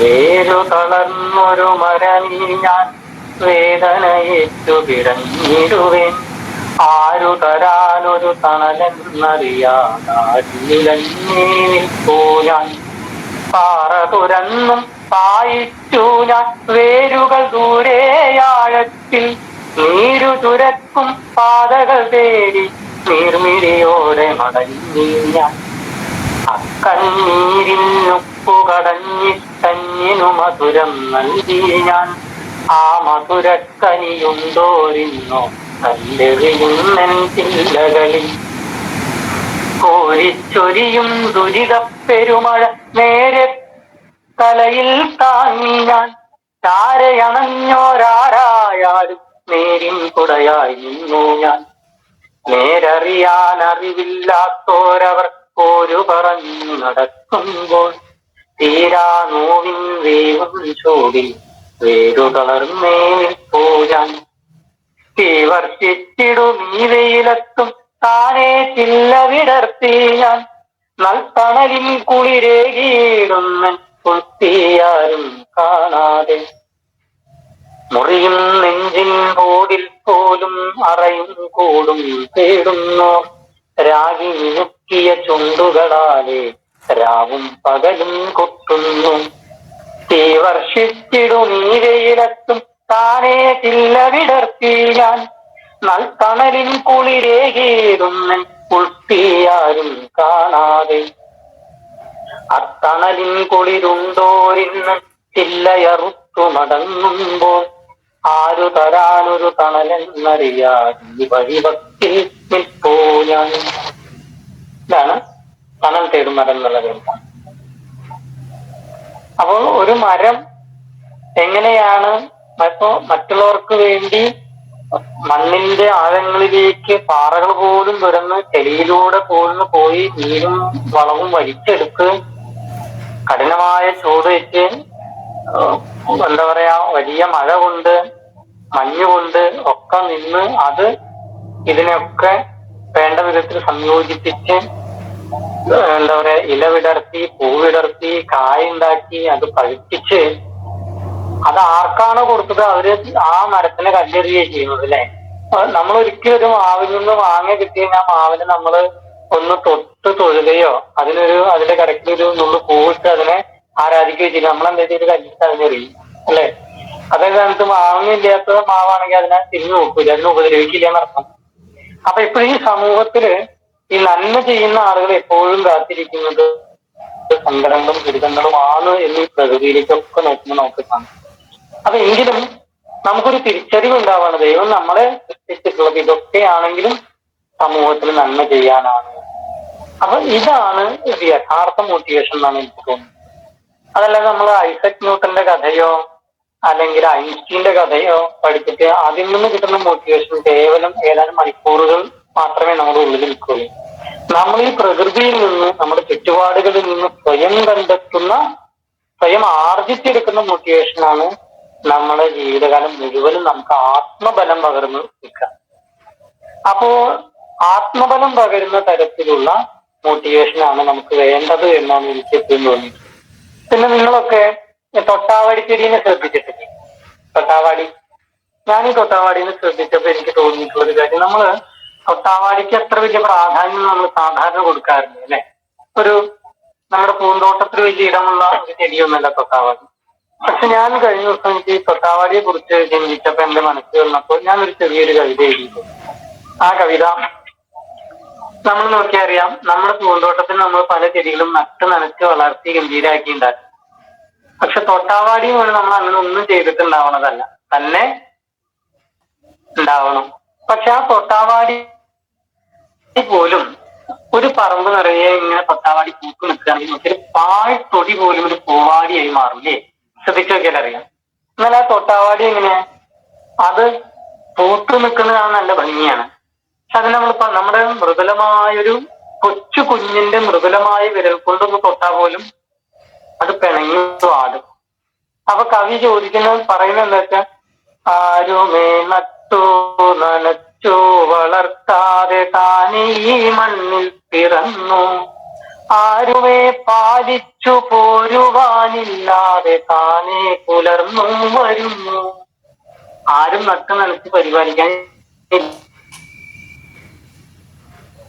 വീണ്ടും ഈ പ്രകൃതി തനിയെ വളർത്തിയെടുക്കുന്നു. പൂവിട്ടൊരുപ്പതോ കാൺകിലോ പാഴ്ത്തൊടി പൂവാടി തന്നെ, തേനും സുഗന്ധവും തീരെയില്ലെങ്കിലും നീ എത്ര സുന്ദരിയെന്നോ. പൂവിളം കൈകളാൽ എത്ര മൃദൂലമായി ചാലെ തലോടി എന്നാലും, പൂമിഴി കൂമ്പിയടച്ചു നീ എന്തിനീ വേഗം പിണങ്ങുന്നു പൊന്നെ. നീയേ നിനക്കു തുണയെന്നറിയിലോ താനേ സുരക്ഷിതയാവാൻ, കോമളമായ നീലാകെയും ആയുധമേന്തി നീ നിൽപ്പൂ. അപ്പൊ അവിടെയും ആ പ്രകൃതി അതിന് കൊടുത്ത പാഠം എന്താ? നിനക്ക് തുണ നീ മാത്രമേ ഉള്ളൂ, നിന്നെ മറ്റാരും തുണയ്ക്കാനില്ല. പക്ഷെ നിനക്ക് നീ തന്നെ തുണയാവാനുള്ള സംവിധാനവും സാമഗ്രികളും ദൈവം നിനക്ക് തന്നെ തന്നിരിക്കുന്നത്. അതാണ് തൊട്ടാവാടിയുടെ മുകളിൽ അല്ലെ? അപ്പൊ ആ തിരിച്ചറിവ് ഒരു തൊട്ടാവാടിക്ക് ഇരിക്കുന്നുണ്ടാവുമ്പോ അതിന് പിന്നെ അതിന്റെ ദൗർബല്യത്തെ കുറിച്ചോർത്ത് സങ്കടപ്പെടേണ്ടതില്ലല്ലോ. അപ്പൊ ഇവിടെ എന്റെ ഒരു കാഴ്ചപ്പാടില് ഒരു കവിയുടെ കണ്ണ് ചെന്നെത്തേണ്ടത് ഇവിടങ്ങളിലേക്കാണ് എന്നുള്ളതാണ്. മറ്റുള്ളവരുടെ കണ്ണുകൾ പതിയാത്തിടത്തേക്ക് കവിയുടെ കണ്ണ് ചെന്നെത്തണം എന്നുള്ളൊരു കാഴ്ചപ്പാടാണ് പലപ്പോഴും കാവ്യരചനയിൽ എന്നെ മുന്നോട്ട് നയിക്കുന്നത്. അപ്പൊ ഇങ്ങനെയാണ് പല കവിതകളിലൂടെ ഞാൻ എന്റെ ജീവിതത്തെ അല്ലെങ്കിൽ എന്റെ സങ്കല്പങ്ങളെ ഒക്കെ ഞാൻ മുന്നോട്ട് വെക്കാറുള്ളത്. ഇനി നിങ്ങൾക്ക് എന്തെങ്കിലും എന്നോട് ചോദിക്കാനുണ്ടെങ്കിൽ, ഇപ്പൊ കവിത സംബന്ധമായിട്ടോ ആ രീതിയിൽ ഞാൻ എന്നെ പരിചയപ്പെടുത്താമെന്ന് പറഞ്ഞെങ്കിലും പെട്ടെന്ന് സ്ഥലം മാത്രമേ പറഞ്ഞുള്ളൂ അല്ലെ. ഞാൻ ഇവിടെ വടക്കാഞ്ചേരി നഗരസഭയിലെ കൗൺസിലർ ആയിരുന്നു കഴിഞ്ഞ 5 വർഷം. അപ്പൊ അങ്ങനെ എനിക്ക് കുറച്ചുകൂടെ കൂടുതൽ എന്റെ കവിതത്തിന് പുറത്തേക്ക് ഈ സമൂഹത്തില് എല്ലാം ഉള്ളവരെയും ഒന്നുമില്ലാത്തവരെയും കുറച്ചുള്ളവരെയും കുറച്ചില്ലാത്തവരെയും ഒക്കെ ആയിട്ടുള്ള എന്നെ പോലെയും എന്നേക്കാൾ മികച്ചവരെയും എന്നേക്കാൾ കുറഞ്ഞവരെയും ഒക്കെ എനിക്ക് അടുത്ത് കാണാനും ഇടപഴകാനും അവരുടെയൊക്കെ ജീവിതങ്ങളിലേക്ക് കടന്നു ചെല്ലാനും ഒക്കെ എനിക്ക് സാധിച്ചത് 5 വർഷത്തെ ഒരു പൊതുപ്രവർത്തനം കൂടിയാണ്. ഞാൻ വളരെ നേരത്തെ മുതൽ തന്നെ പഠിക്കുന്ന കാലം മുതലും എന്നാൽ കഴിയുന്ന ഒരു നന്മ ഒരു ദിവസം ഒരാൾക്കെങ്കിലും ചെയ്യാൻ കഴിഞ്ഞാൽ അതിൽ ഒരുപാട് സന്തോഷിക്കുന്ന ഒരാളായിരുന്നു. ഇപ്പോഴും എൻ്റെ ഒരു ജീവിതം ഞാൻ അങ്ങനെ തന്നെയാണ് കൊണ്ടുപോകുന്നത്. ഒരു ദിവസം ഒന്നുമില്ലെങ്കിൽ ഒരാളെ ബൈക്കിന്റെ പുറകിൽ കയറ്റി അയാൾക്ക് എത്തേണ്ട സ്ഥലത്ത് എത്തിക്കാനെങ്കിലും പറ്റിയാൽ അത് ചെയ്യാൻ ശ്രമിക്കുന്ന ഒരാളാണ്. അങ്ങനെ ഒരുപാട് അപരിചിതര് ഇന്ന് എന്റെ കൂട്ടുകാരാണ്. ഒരു ബൈക്കിൽ ലിഫ്റ്റ് കൊടുത്ത് അങ്ങനെയുള്ള പരിചയം, അല്ലെങ്കിൽ ഒരു തീവണ്ടി യാത്രയിൽ പോകുമ്പോൾ എന്തെങ്കിലും ഒരു സാധനം എടുക്കുന്ന സമയത്തൊന്ന് കൂടെ സഹായിച്ചതിന്റെ ഒരു പരിചയം, അങ്ങനെയുള്ള പരിചയങ്ങളിലൂടെയാണ് എനിക്കും ധാരാളം സൗഹൃദങ്ങൾ ഉള്ളത്. അപ്പോ എനിക്ക് തോന്നുന്നു സീമയ്ക്കന്ന് നമ്മുടെ വിദ്യാധരൻ മാഷോടൊപ്പം ഒരു ഫോട്ടോ എടുക്കാനുള്ള ആഗ്രഹം പ്രകടിപ്പിച്ച സമയത്താണ് അത് സാധിപ്പിച്ചിട്ടാണ് നമ്മൾ തമ്മിൽ പരിചയക്കാരായത് അല്ലെ. വിദ്യാധരൻ മാഷ എന്ന് പറയുമ്പോ തന്നെ നമുക്കറിയാം മലയാളികൾ ഏറ്റവും പ്രിയത്തോടു കൂടി ഓർക്കുന്ന ആളാണല്ലേ. കൽപ്പാന്തകാലത്തോളം കാതരേ നീയൻ മുന്നിൽ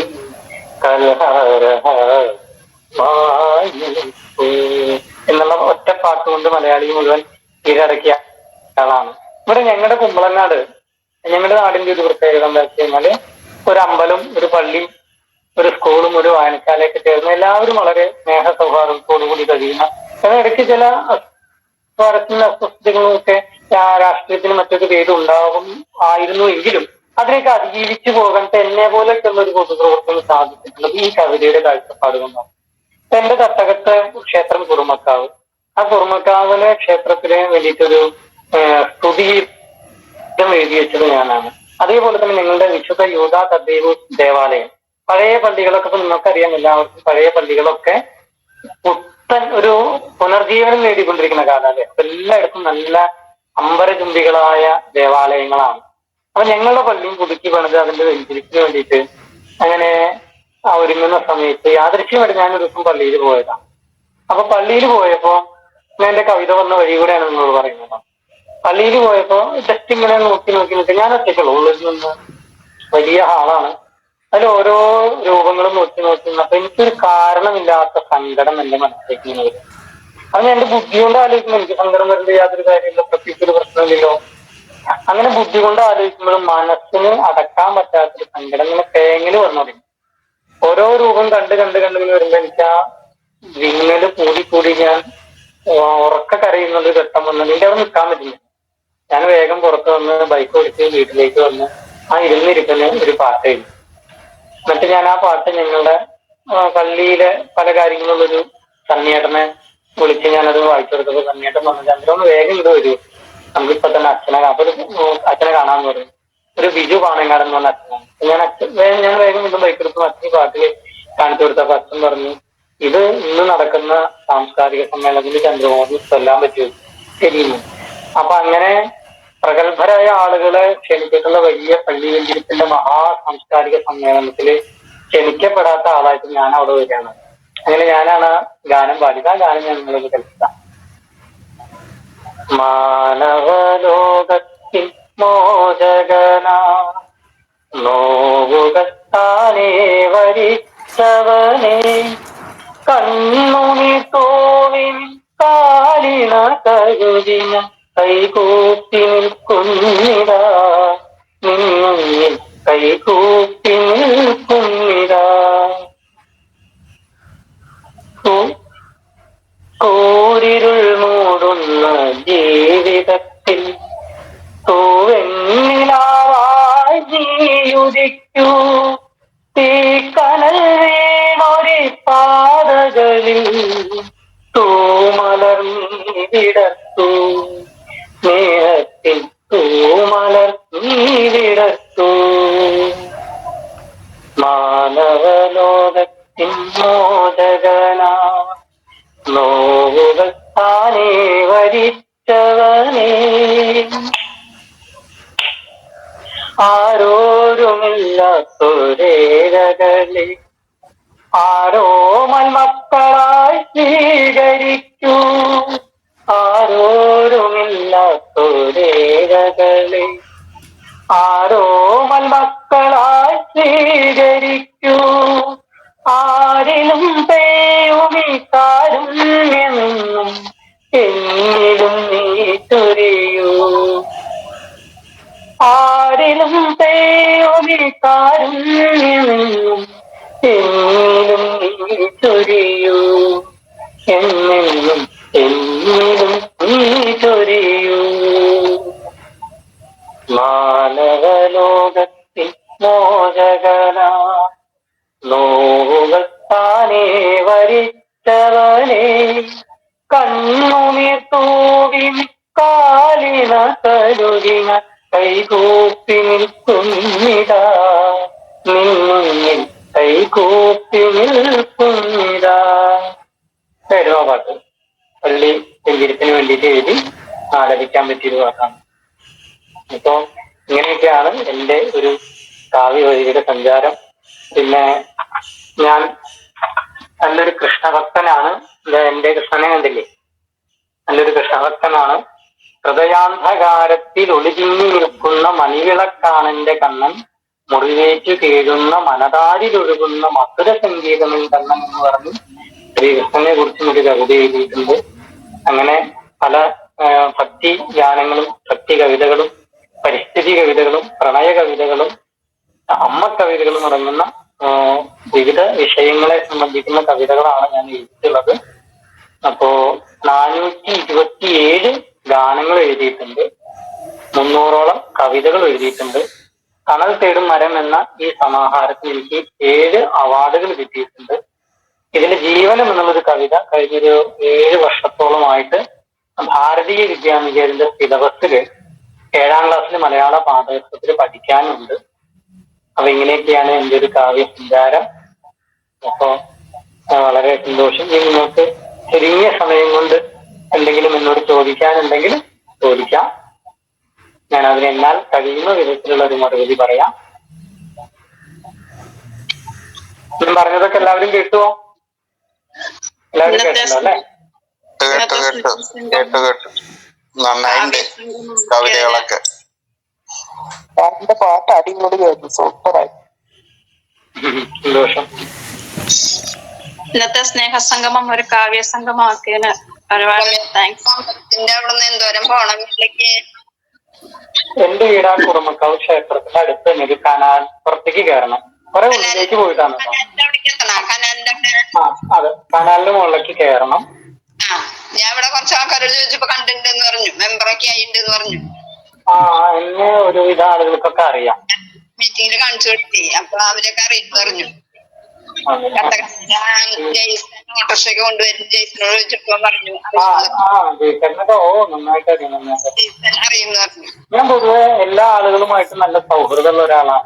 കുളങ്ങാട് നിന്നപ്പോ എവിടെയുള്ള ആളാന്ന് ചോദിച്ചു. അത് വീണ്ടും ഞാൻ ഓർത്തു. മട്ടാഞ്ചേരി എടുത്താന്ന് പറഞ്ഞപ്പോ പിന്നെ അങ്ങോട്ട് പോകേണ്ട ആവശ്യം ആദ്യം ഉണ്ടായിരുന്നു, ഇപ്പൊ പോകേണ്ട ആവശ്യം വരുന്നില്ല. അങ്ങോട്ട്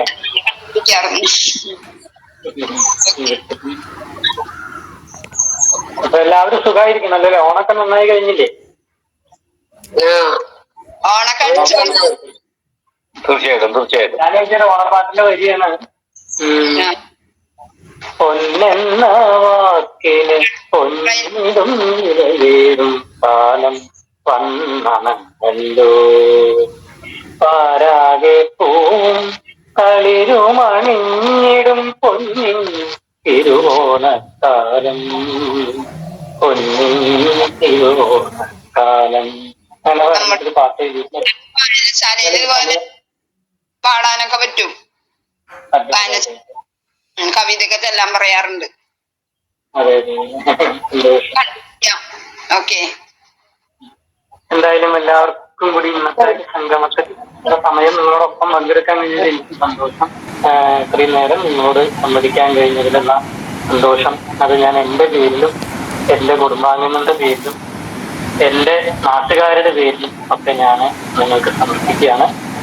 ഈ ദർശന കൂടുതൽ മിഴിവോടുകൂടി വളരട്ടെ, ഉയരട്ടെ, പടരട്ടെ, ഒരുപാട് ഇടങ്ങളിലേക്ക് അത് എത്തപ്പെടട്ടെ. അങ്ങനെ ഒരു സമദർശനമായി മാറാൻ നമുക്ക് സാധിക്കട്ടെ എന്ന് ഞാൻ ആത്മാർത്ഥമായിട്ട് ആശംസിക്കുന്നു. എല്ലാവർക്കും എല്ലാ നന്മകളും ഉണ്ടാവാൻ പ്രാർത്ഥിക്കുകയും ചെയ്യും. സമയം നമ്മോട് കൂടെയായി നമ്മളെ സന്തോഷിപ്പിച്ച ചന്ദ്രകുമാർ സാറിനെ ഒരുപാട് നന്ദി, ഹൃദയം നിറഞ്ഞ നന്ദി അറിയിക്കുന്നു. Thank you sir.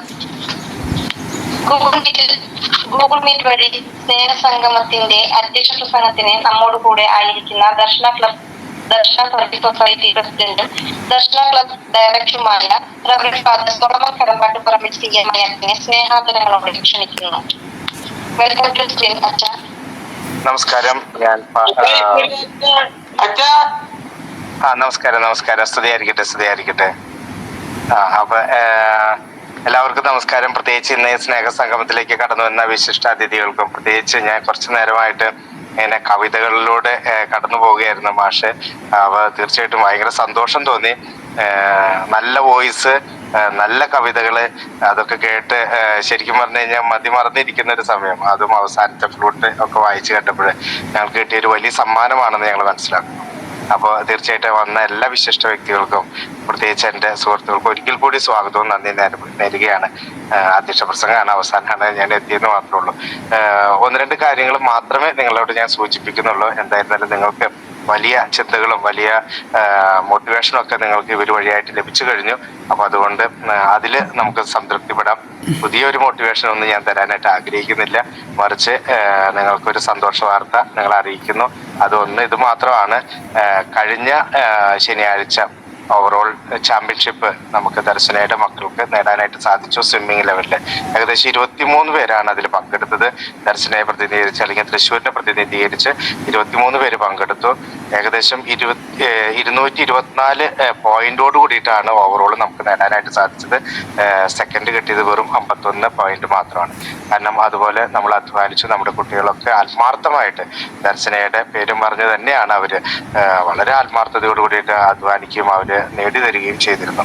അപ്പൊ അവർക്ക് ഏവർക്കും ഇതിൽ ആരെങ്കിലും ഒക്കെ ഉണ്ടെങ്കിൽ അവർക്ക് നന്ദി. നമ്മൾ അവർക്ക് വേണ്ടി പ്രാർത്ഥിച്ചിരുന്നു. എല്ലാ പ്രോഗ്രാമും വളരെ ചിട്ടയോടും അടക്കത്തോടും കൂടിയിട്ട് തന്നെ നടക്കാനായിട്ട് ഇടയായി. അതിലേക്ക് കടന്നു വന്ന എല്ലാ വ്യക്തികൾക്കും ഒരിക്കൽ കൂടി നന്ദി പറയുന്നു. ഇന്ന് ഞാൻ ഈ സ്നേഹസംഗമത്തിലെ തുടക്കത്തിൽ കയറാതെ ഇരുന്നതിന്റെ ഒരു കാരണം, ഒരു മീറ്റിംഗ് ഉണ്ടായിരുന്നു. നമ്മൾ എല്ലാ വർഷവും ഒക്ടോബർ 15-ാം തീയതി വേൾഡ് വൈറ്റ് കെയിൻ ഡേ ആഘോഷിക്കാറുണ്ട്. ലോക വെളുത്ത വടി ദിനം എന്ന് പറയുന്നത്, വെള്ളടി അല്ല, വെളുത്ത വടി ദിനം എന്ന് പറഞ്ഞുകൊണ്ട്. അപ്പൊ ഈ വെളുത്ത വടി ദിനം എന്ന് പറയുന്നത് കാഴ്ചയില്ലാത്ത കുട്ടികള്, സാധാരണ വ്യക്തികള് അവർ വെളുത്ത വടി ഉപയോഗിച്ചിട്ടാണ് അവരുടെ സഞ്ചാര സ്വാതന്ത്ര്യം അവർ ഉപയോഗിക്കുക. അപ്പൊ അതിനു വേണ്ടിയിട്ട് ഉപയോഗിക്കുന്ന ഒരു ദിവസമാണ്, അല്ലെങ്കിൽ അതിന് ഒരു അവയർനെസ് കൊടുക്കേണ്ട ഒരു ദിനമാണ് അന്നേ ദിവസം നമ്മൾ ഈ വർഷം വളരെ വിപുലമായിട്ട് ഒരു പ്രോഗ്രാം ചെയ്യാനായിട്ടാണ് ആഗ്രഹിക്കുന്നത്. നമ്മുടെ സാംസ്കാരിക നഗരത്തിൽ പൂരം നടന്ന സ്ഥലത്ത്, അതുപോലെ തന്നെ ഓണത്താല നടക്കുന്ന സ്ഥലത്ത്, പുലികളി നടക്കുന്ന സ്ഥലത്ത് നമ്മുടെ ഭിന്നശേഷി കുട്ടികളുടെ ഒരു അരങ്ങേറ്റം നമ്മൾ നടത്താനായിട്ട് ആഗ്രഹിക്കുകയാണ്. ഏകദേശം 1000-ൽ പരം വരുന്ന വ്യക്തികളുടെ ഒരു വാക്കത്തോൺ നമ്മൾ നടത്തുന്നു. ഏകദേശം 300-ൽ പരം ഭിന്നശേഷി കുട്ടികൾ പങ്കെടുക്കുന്ന ഒരു വലിയൊരു ബൃഹത്തായിട്ടുള്ള ഒരു പ്രോഗ്രാം നമ്മൾ നടത്താനായിട്ട് ആഗ്രഹിക്കുന്നു. അപ്പൊ അതിനുള്ള ഒരുക്കങ്ങളായിരുന്നു. അതിന്റെ ഒരു തുടക്കത്തിൽ ഒരു 2-3 ചർച്ചകളൊക്കെ കഴിഞ്ഞു. ഇനിയും ഒത്തിരിയേറെ ചർച്ചകളും അതിന്റെ പ്രാരംഭ പ്രോഗ്രാംസ് ഒക്കെ നമ്മൾ ചെയ്യേണ്ടിയിരിക്കുന്നു. വരുന്ന ഭിന്നശേഷി കുട്ടികൾക്ക് എല്ലാവർക്കും ബ്രേക്ക്ഫാസ്റ്റ്, അതുപോലെ തന്നെ 8 മണിക്കാണ് നമ്മുടെ പ്രോഗ്രാം തുടങ്ങുക. ബ്രേക്ക്ഫാസ്റ്റ് കിട്ടും, ജേഴ്സി കിട്ടും, അതുപോലെ തന്നെ തൊപ്പി കിട്ടും എല്ലാവർക്കും. അതുപോലെയുള്ള ഒരു വലിയൊരു പ്രോഗ്രാം, ഒരു 2 കിലോമീറ്റർ ആണെന്നാണ് ഞാൻ മനസ്സിലാക്കുന്നത്. തൃശ്ശൂർ റൗണ്ട് മുഴുവൻ നടക്കണം. നമ്മളെല്ലാവരും മുദ്രാവാക്യങ്ങളൊക്കെ വിളിച്ച് നമ്മൾ നടക്കണം. കാരണം നമ്മളെ പലപ്പോഴും മറ്റുള്ളവരെ ഉൾക്കൊള്ളുന്നു എന്നുള്ളതിന് സാക്ഷ്യമായിട്ട് നമ്മുടെ കോളേജ് കുട്ടികൾ നമ്മളോടൊപ്പം ഉണ്ടായിരിക്കും. അപ്പൊ അതിൻ്റെ ഒരു വലിയൊരു സംരംഭമാണ് നമ്മൾ നടത്താൻ പോകുന്നത്. നമ്മുടെ ദർശന ലയൺസ് ക്ലബ്ബ്, ട്രെയിൻ ട്രസ്റ്റ് എന്നൊരു 3 പേര് ചേർന്നിട്ടാണ് ചെയ്യാനായിട്ട് ഉദ്ദേശിക്കുന്നത്. അത് വിജയിക്കാനായിട്ട് ഇന്ന് മുതൽ നിങ്ങളുടെ ഒരു പ്രാർത്ഥനയും ഞങ്ങൾ ആവശ്യപ്പെടുകയാണ് ചെയ്യുന്നത്. അപ്പോൾ അതുകൊണ്ട് എല്ലാവർക്കും അതിലേക്ക് കടന്നു വരാനും സാധിക്കണം. അതുപോലെ മറ്റുള്ളവരെ കൂട്ടിക്കൊണ്ടുവരാനായിട്ട് സാധിക്കണം. നമ്മൾ ഒരു കാലത്തായതുകൊണ്ട് ചിലപ്പോൾ ആൾക്കാരൊക്കെ കണ്ണു തിരുമ്പി വരുന്ന ഒരു സമയമായിരിക്കാം. പക്ഷെ നമുക്കതല്ലാതെ മറ്റൊരു സമയമില്ല. ഇത് ആ ഒരു ഡേ നമുക്ക് ഇമ്പോർട്ടൻ്റ് ആയിട്ട് ആഘോഷിക്കേണ്ടതുണ്ട്. അത് വർഷങ്ങളായിട്ട് നമ്മൾ 7 വർഷമായിട്ട് അത് ആഘോഷിച്ചുകൊണ്ട് വരികയാണ്. ഈ വർഷം അതുപോലെ തന്നെ അത് കണ്ടിന്യൂ ചെയ്യണം നമ്മൾ ആഗ്രഹിക്കുകയാണ്. അപ്പൊ അതൊരു വലിയ ഒരു സംരംഭമായിട്ട്, സാധാരണ നമ്മൾ തെക്കേ ഗോപുരനടയിൽ അങ്ങനെ ഒരു ചെറിയൊരു കണ്ണ് കെട്ടിയ ഒരു പ്രകടനമൊക്കെ കാഴ്ചവെച്ച് അങ്ങനെ അവസാനിപ്പിക്കാറുള്ളൂ. അപ്പൊ അത് ഇതിനേക്കാളേറെ ഭംഗിയായിട്ട് അത് ചെയ്യണം നമ്മൾ ആഗ്രഹിക്കുന്നു. അപ്പൊ നമ്മുടെ ദർശനയുടെ എല്ലാവരും തന്നെ വരണം എന്നാണ് ഞാൻ ആഗ്രഹിക്കുന്നത്. സാധിക്കുന്നവരെല്ലാവരും തന്നെ. ഇതൊരു കേരളത്തിന്റെ ഒരു വലിയൊരു പ്രോഗ്രാം ആയിട്ടാണ് ഭിന്നശേഷി കുട്ടികളുടെ. ഇതുപോലെ ഒരു പ്രോഗ്രാം നടന്നിട്ടുള്ളത് ബാംഗ്ലൂരാണെന്നാണ് പറയുക. അപ്പൊ ഇങ്ങനെ ഒരു വാക്കത്തോണം അല്ലെങ്കിൽ ഇങ്ങനെ ഒരു സെലിബ്രേഷൻ ഒക്കെ ആയിട്ട്, അപ്പൊ ഈ കോളേജ് കുട്ടികളൊക്കെ വന്നുള്ള ഒരു പ്രോഗ്രാം, 1000-ൽ പരം ആൾക്കാരുടെ ഒരു പ്രോഗ്രാം. അപ്പൊ അത് ഏറ്റവും ഭംഗിയായി തീർക്കാനായിട്ട് ദർശനയാണ് നമ്മൾ ഏറ്റെടുത്ത് നടത്താണ്. ദർശനയുടെ ഭാഗത്ത് നിങ്ങളുണ്ടാവണം. ദർശന എന്ന് പറയുന്ന അച്ഛൻ മാത്രമല്ല, എല്ലാവരും ചേർന്നാണ് ദർശന. അപ്പൊ ആ ദർശനം ഉൾക്കൊണ്ട വ്യക്തികൾ എല്ലാവരും ഒത്തൊരുമിച്ച് പ്രവർത്തിക്കാനായിട്ട് സാധിക്കട്ടെ. അപ്പൊ ഒരിക്കൽ കൂടി സ്നേഹസംഗമത്തിന്റെ എല്ലാവിധ മംഗളങ്ങളും ആശംസകളും ഏവർക്കും നേരുന്നു. നന്ദി, നമസ്കാരം.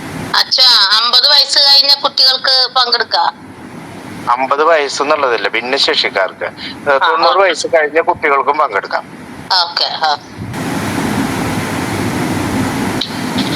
അച്ഛന്റെ നല്ല വാക്കുകൾക്ക് ഹൃദയം നിറഞ്ഞ നന്ദി അച്ഛ. താങ്ക് യു അച്ഛ. ആശംസ പറയുന്നതിനായി അവർ ladies of source group member Shrimathi Omana Raphael അമ്മയെ സ്നേഹത്തോടെ ക്ഷണിക്കുന്നു. Please welcome to stream. കേൾക്കാവോ? പറയട്ടെ. കേൾക്കാം. ദൈവത്തിന് സ്തുതി. ഉഴവുകാലത്ത് നിലമൊരുക്കാതെ കൊയ്ത്തുകാലത്ത് തേടി നടന്നാൽ ഒന്നും കിട്ടുകയില്ല. സുഭാഷിതങ്ങൾ 20:4. നമ്മെ എല്ലാവരെയും ഈ സമയം ഇവിടെ ഒന്നിച്ചു ചേർക്കാൻ ഒരു ദിവസം നമുക്ക് ഒരുക്കി തന്ന നല്ലവനായ ദൈവത്തിന് 1000 നന്ദി പറയുന്നു. പ്രിയ സുഹൃത്തുക്കളെ, ദർശന ക്ലബിന്റെ ആഭിമുഖ്യത്തിൽ എല്ലാ ശനിയാഴ്ചകളിലും നടത്തപ്പെടുന്ന 222ാം സ്നേഹ സംഗമത്തിലേക്ക് എല്ലാവരെയും ഹാർദമായി ഞാൻ സ്വാഗതം ചെയ്യുന്നു. ഇതിലൊരു ഭാഗമാകാൻ കഴിഞ്ഞതിൽ ഞാൻ ദൈവത്തിന് നന്ദി പറയുന്നു. ഈ കാര്യപരിപാടിയുടെ അധ്യക്ഷപദം അലങ്കരിക്കുന്ന ദർശന സർവീസ് സൊസൈറ്റി പ്രസിഡന്റും ഡയറക്ടറും എല്ലാ ഗ്രൂപ്പുകളുടെയും വഴികാട്ടിയും കുടുംബനാഥനുമായ reverend father Solam Kadambattuparambil CMI അച്ഛനും ഈ സംഗമം ഉദ്ഘാടനം ചെയ്യാനെത്തിയ ഷോൺ സ്റ്റാറ്റ് Jeevalaya social service centre Varadiyam reverend father Bineesh Mankoottathil അച്ഛനും ഇവിടെ മുഖ്യാതിഥിയായി എത്തിച്ചേർന്നിരിക്കുന്ന ശ്രീ ബാബു ജോൺ റിട്ടയർഡ് HDSD സാറിനും വിശിഷ്ടാതിഥിയായി എത്തിച്ചേർന്നിരിക്കുന്ന ശ്രീ സന്ദനം മോഹൻ കുമ്പളങ്ങാട് സാറിനും ഈ സ്നേഹ സംഗമം ഏറ്റവും മനോഹരമാക്കാൻ എത്തിച്ചേർന്നിരിക്കുന്ന എന്റെ ദർശന കുടുംബാംഗങ്ങൾക്കും നമസ്കാരം. ആശംസ പറയുക എന്ന കർത്തവ്യമാണ് എന്നെ ഇവിടെ ഏൽപ്പിച്ചിരിക്കുന്നത്. അതിന് എന്നെ വിളിച്ചപ്പോൾ എനിക്ക് അതിയായ സന്തോഷം തോന്നി. അതിന് ദൈവത്തിന് ഞാൻ നന്ദി പറയുന്നു. ഇനി ഞാൻ എന്റെ കർത്തവ്യത്തിലേക്ക് കടക്കട്ടെ. എന്റെ വീട് തൃശ്ശൂര് കുന്നത്തങ്ങാടി എന്ന സ്ഥലത്താണ്. ഞാനൊരു ദരിദ്ര കുടുംബത്തിലെ അംഗമാണ്. എനിക്ക് അപ്പൻ, അമ്മ, 5 ചേട്ടത്തി അനിയത്തിമാര്. ഞങ്ങൾ 6 പേരും ദുഃഖത്തിലും ദാരിദ്ര്യത്തിലും കൂടി കഴിയുന്ന ഒരു കാലായിരുന്നു അത്. അങ്ങനെ ഒത്തിരി സഹനങ്ങളിൽ കൂടെ കഴിഞ്ഞു. എന്നാലും എൻ്റെ അപ്പൻ എന്നെ ഒരു 10ാം ക്ലാസ് വരെ പഠിപ്പിച്ചു. തികഞ്ഞ ഒരു മദ്യപാനിയായിരുന്നു എൻ്റെ അപ്പച്ചൻ. ആ 10ാം ക്ലാസ്സിൽ ഞാൻ ഫസ്റ്റ് ക്ലാസ് പാസ്സായി. എനിക്ക് 410 മാർക്കും അതിലും കൂടുതൽ മാർക്ക് എനിക്ക് ഉണ്ടായിരുന്നു. അന്ന് ജയിക്കാനായിട്ട് 210 മാർക്കാ വേണ്ടുവോ. ഞാൻ 410 മാർക്ക് മേടിച്ച് പാസ്സായി. അത് പാസ്സായ കാര്യം പറയണെങ്കിൽ കൂട്ടുകാരെ, അത് വലിയൊരു കഥയാണ്. എൻ്റെ വീട്ടിൽ കറണ്ട് ഇല്ല. മണ്ണെണ്ണ ചിമ്മിണി കത്തിച്ചിട്ടാണ്. അത് കുറെ നേരം കത്തിച്ചിരിക്കുമ്പോ അമ്മ പറയും, അതിൽ പകുതി വെള്ളം പകുതി മണ്ണെണ്ണയാണ് ഒഴിച്ചിട്ടാണ് അത് കത്തിക്കുക. അപ്പൊ അമ്മ പറയും, മണ്ണെണ്ണ തീർന്നാ പിന്നെ നാളെ കത്തിക്കാൻ പറ്റില്ല. അപ്പൊ ഞാനും എൻ്റെ ഒരു കൂട്ടുകാരനും കൂടി റോട്ടിലെ ആ നമ്മുടെ സ്ട്രീറ്റ് ലൈറ്റിന്റെ വെളിച്ചത്തിൽ ഇന്നാണ് ഞാൻ 10ാം ക്ലാസ് പരീക്ഷയ്ക്ക് ഞാൻ 6 വിഷയവും ഞാൻ പഠിച്ചത്. അങ്ങനെ ഞാൻ കണക്കിൽ ഭയങ്കര മോശമായിരുന്നു. പക്ഷെ ഞാൻ പാസ്സായപ്പോ എനിക്ക് 410 മാർക്കായിരുന്നു. ഭയങ്കര ആഹ്ലാദ പ്രകടനം. ഞങ്ങളുടെ നാട്ടില് ആ ഒരു പഞ്ചായത്തില് ആരും ഇങ്ങനെ ഒരു 10ാം ക്ലാസ് പാസ്സായിട്ടില്ല ഇത്രയ്ക്ക് മാർക്ക് വെച്ചിട്ട്. അങ്ങനെ എല്ലാവരും എന്നെ എന്തെന്നാ പറയാ, ബാൻഡും മേളം ഒക്കെ കൂടെ. അന്ന് NI ദേവസിക്കുട്ടിയാണ് അവിടുത്തെ പഞ്ചായത്ത് മെമ്പർ. ആ ചേട്ടൻ എന്നെ എന്താ പറയാ എടുത്തുകൊണ്ട് നടന്ന പോലെയാണ് ആ സ്കൂൾ തുടങ്ങി കുന്നത്തങ്ങാടി സെന്റർ വരെ എടുത്തു കൊടുന്നു. അപ്പൊ എനിക്ക് എന്നോട് ചോദിച്ചു എന്ത് പഠിക്കാൻ ആഗ്രഹം. അപ്പൊ ഞാൻ പറഞ്ഞു എനിക്ക് കോളേജിൽ പഠിക്കാൻ ഭയങ്കര ആഗ്രഹമുണ്ട്. സെന്റ് മേരീസ് കോളേജിലാണ് എനിക്ക് പഠിക്കാൻ ആഗ്രഹം എന്ന് ഞാൻ പറഞ്ഞു. പക്ഷെ ആഗ്രഹം നമ്മൾക്കത് കുഴിച്ചു മൂടാനേ പറ്റുള്ളൂ. എൻ്റെ അപ്പൻ തികഞ്ഞൊരു മദ്യപാനി ആയതുകൊണ്ട് എൻ്റെ ആഗ്രഹം ഞാൻ കുഴിച്ചു മൂടി. എന്നെ പഠിപ്പിച്ചില്ല. ഞാൻ 14 വയസ്സിൽ 10ാം ക്ലാസ് പാസ്സായി. 15ാം വയസ്സിൽ ഞാൻ പാടത്ത് പണിക്ക് ഇറങ്ങി. അന്ന് തുടങ്ങി എനിക്കിപ്പോ 70 വയസ്സാണ്. ഇന്ന് വരെയും എൻ്റെ ജീവിതത്തിൽ സഹനങ്ങളാണ്. അത് കഴിഞ്ഞ് ഞാൻ 40 വയസ്സ് വരെ മഠത്തിൽ നിന്നു. 42 വയസ്സായപ്പോ എന്നെ ഒരു ചേട്ടൻ വിവാഹം കഴിച്ചു. എൻ്റെ ജീവിത പങ്കാളി ആദ്യം കല്യാണം കഴിച്ച ആളായിരുന്നു. രണ്ടാമതൊരു പുനർവിവാഹമായിരുന്നു ഞങ്ങളുടേത്. ഞങ്ങൾ 42 വയസ്സിൽ എന്നെ കല്യാണം കഴിച്ചു. ഞാൻ കല്യാണം കഴിഞ്ഞു. ഞാൻ 43 വയസ്സിൽ ഞാനൊരു പെൺകുട്ടിന് ജന്മം നൽകി. അവൾക്ക് 9 വയസ്സായപ്പോ എൻ്റെ ജീവിത പങ്കാളിക്ക് വയ്യാതെയായി. ക്യാൻസർ ആയിരുന്നു അസുഖം. ഞാൻ അതിൽ കുറെ കഷ്ടം അനുഭവിച്ചു. ആശുപത്രിയിൽ കൊണ്ടുപോകാനൊന്നും ആരുമില്ലാതെയും പൈസ ഇല്ലാതെയും. അപ്പൊ ഞാൻ ദൈവത്തിനോട് ചേർന്ന് നിന്നു. അപ്പൊ ദൈവത്തിനോട് ചേർന്ന് നിന്നാല് ദൈവം നമ്മളെ ചേർത്ത് പിടിക്കുന്ന ഒരു ഉൾബോധം എനിക്ക് അന്ന് മുതലേ ഈശോ എനിക്ക് തന്നിരുന്നു. പരിശുദ്ധ അമ്മയോടും ഞാൻ ചേർത്ത് നിൽക്കുമായിരുന്നു. അങ്ങനെ എൻ്റെ ഭർത്താവ് 2008 എൻ്റെ മോൾക്ക് 11 വയസ്സുള്ളപ്പോ എൻ്റെ ചേട്ടൻ ഞങ്ങളെ കൈവിട്ട് പോയി. ഞങ്ങൾ പിന്നെ എങ്ങനെ ജീവിക്കണം, എന്ത് ജീവിക്കണം എന്ന് ഞാൻ ആലോചിച്ച് എനിക്കൊരു വഴിയില്ലാതെ ഇരിക്കുകയായിരുന്നു. ഞാൻ എന്ത് ചെയ്യണം? 11 വയസ്സായ കുട്ടീനെ ഞാൻ എങ്ങനെ വളർത്തും, എങ്ങനെ പഠിപ്പിക്കും? അപ്പൊ എൻ്റെ വീട്ടിലേക്ക് 2-3 പേര് കടന്നു വന്നു. മുസ്ലിമാണ്. പക്ഷെ അവര് എൻ്റെ വീട്ടിലേക്ക് കടന്നു വന്നിട്ട് പറഞ്ഞത്, ചേച്ചിക്ക് ജോലി ചെയ്യാൻ ചേച്ചി സന്നദ്ധയാണോ ചോദിച്ചു. ഞാൻ പറഞ്ഞു തീർച്ചയായിട്ടും. എന്ത് ജോലി? എൻ്റെ മോളെ വളർത്താനും പഠിപ്പിക്കാനും എന്ത് ജോലി ചെയ്യാൻ ഞാൻ സന്നദ്ധയാണെന്ന് പറഞ്ഞു. എനിക്ക് അപ്പൊ 52 വയസ്സുണ്ട്. ഞാൻ സന്നദ്ധയാണെന്ന് പറഞ്ഞ് ഞാൻ അവരുടെ വീടുകളിൽ പണിക്ക് പോയി എൻ്റെ മോളെ കല്യാണം കഴിച്ചു കൊടുത്തു. എൻ്റെ മോളെ ഞാൻ 10 വരെ പഠിപ്പിച്ചു, +2 പഠിപ്പിച്ചു, ലാബ് പഠിപ്പിച്ചു, കല്യാണം കഴിച്ചു കൊടുത്തു. എൻ്റെ മോള് സുഖമായി ജീവിക്കണു. അതിൽ എൻ്റെ മോളെ കല്യാണം കഴിച്ച് കടത്തി കഴിഞ്ഞപ്പോ എനിക്ക് കുറച്ച് കടം ഉണ്ടായിരുന്നു. ഒരു 2.5 ലക്ഷം രൂപ ഞാൻ ബാങ്കിൽ നിന്ന് എടുത്തിട്ടുണ്ടായിരുന്നു ലോൺ. എനിക്കത് സാഹചര്യങ്ങളെ കൊണ്ട് അടയ്ക്കാൻ സാധിച്ചില്ല. ഒരു 2 ലക്ഷമൊക്കെ ഞാൻ അടച്ചിട്ടുണ്ടായിരുന്നു. പക്ഷെ അതൊക്കെ പലിശയിലേക്കാണ് പോയത്. അതെനിക്ക് പിന്നെ അത് അടയ്ക്കാൻ പറ്റാതെയായി. പിന്നെ വെള്ളപ്പൊക്കം വന്നപ്പോ 6 ദിവസം വെള്ളം എൻ്റെ വീടിനെ മൂടിക്കളഞ്ഞു. അങ്ങനെ ഞാൻ 6 ദിവസം കഴിഞ്ഞ് ഞാൻ വീട്ടിലേക്ക് വരുമ്പോ എൻ്റെ വീടിന്റെ മുക്കിൽ മൂലയിലൊക്കെ കുന്നുപോലെയാണ് മണ്ണ്. തവള, പെരിച്ചാഴി, എലി, പൂച്ച ഒക്കെ ചത്ത് കിടക്കായിരുന്നു. എൻ്റെ വീട്ടില് കട്ടില്, ഒരു ഫ്രിഡ്ജ്, അലമാര ഒക്കെ നശിച്ചു പോയി. ഞാൻ പിന്നെ ഒന്നീന്ന് അത് തുടങ്ങി എൻ്റെ മോളെ കല്യാണം കഴിച്ചു കൊടുത്തിട്ടുണ്ട്. അത് തുടങ്ങി പിന്നെ എനിക്ക് കടം വീട്ടാൻ പറ്റാണ്ടായി. അപ്പൊ ഞാൻ എൻ്റെ മരുമകനോട് പറഞ്ഞു, മോൻ ഈ സ്ഥലം എടുത്തോ, ആ ബാങ്കിലത്തെ പൈസ അടയ്ക്കണം. അപ്പൊ മോൻ പറഞ്ഞു, അത് വേണ്ട അമ്മ, അത് വിറ്റോ. അപ്പൊ ഞാൻ അത് 6.5 ലക്ഷത്തിന് ഞാനത് കൊടുത്ത് 4.5 ലക്ഷം രൂപ ഞാൻ ബാങ്കിൽ അടച്ചു. പിന്നെ ഞാൻ വാടകയ്ക്കാണ് 3 കൊല്ലം താമസിച്ചത്. അങ്ങനെ വാടകയ്ക്ക് താമസിക്കുമ്പോഴും ദൈവം എന്നെ കൈവിട്ടില്ല. ദൈവം വീണ്ടും എനിക്ക് സഹനം തന്നു. അതെന്താന്ന് വെച്ചാൽ എനിക്ക് കൊറോണ വന്നു.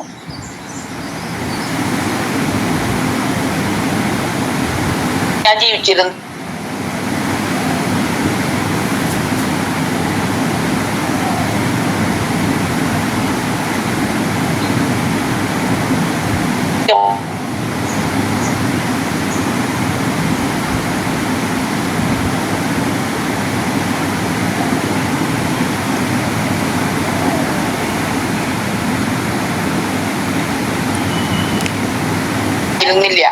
ആരും.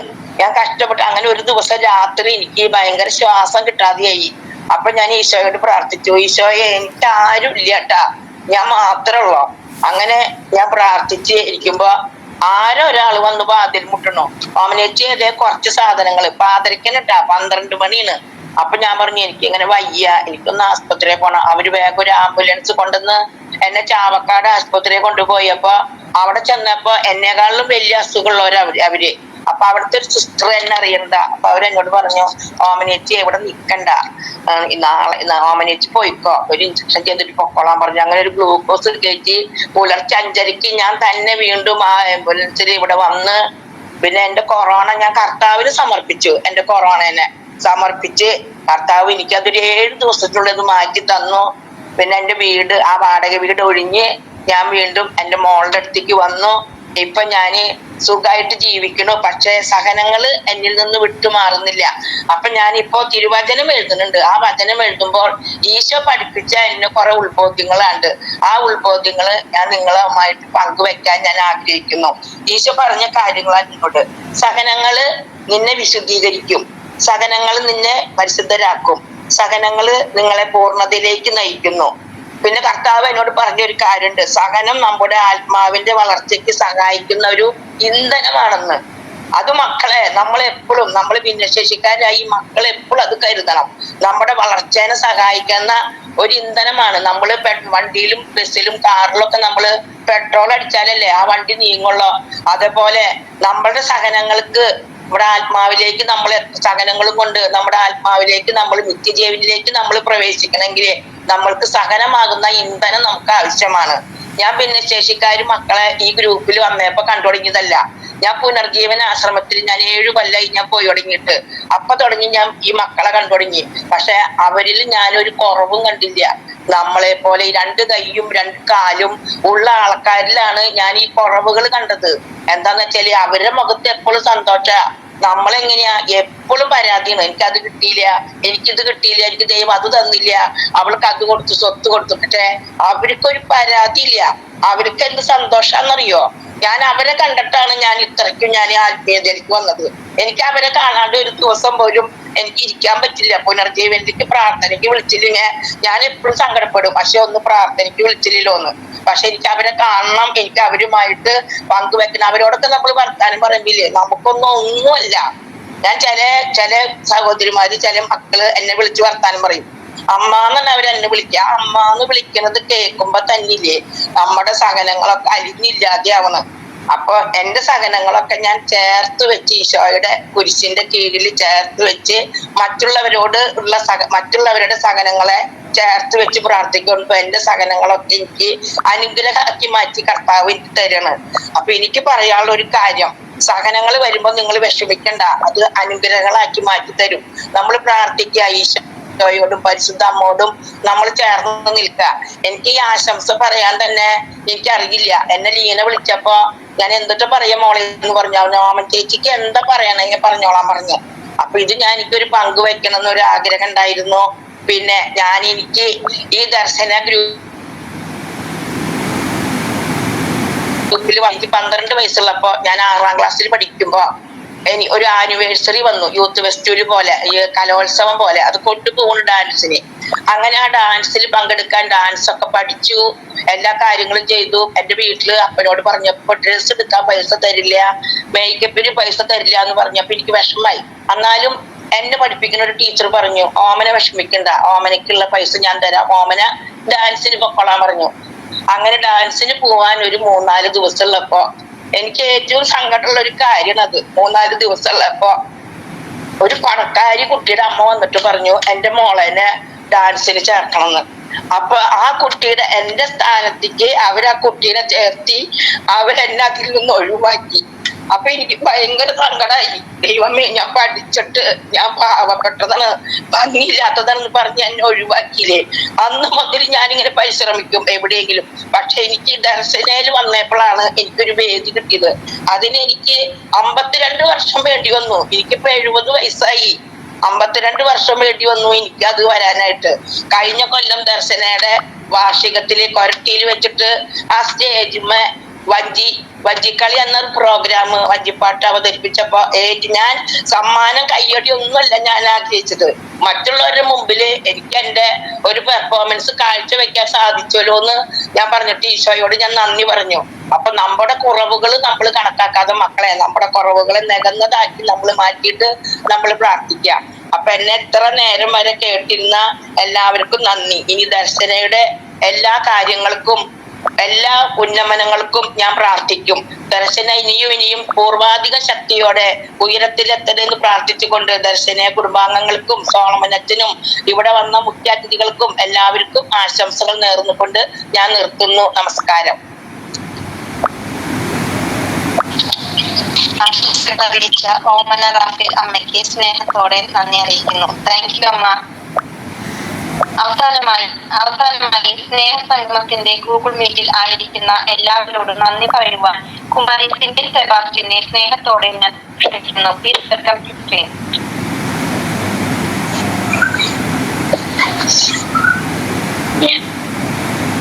കേൾക്കാവോ ടീമേ?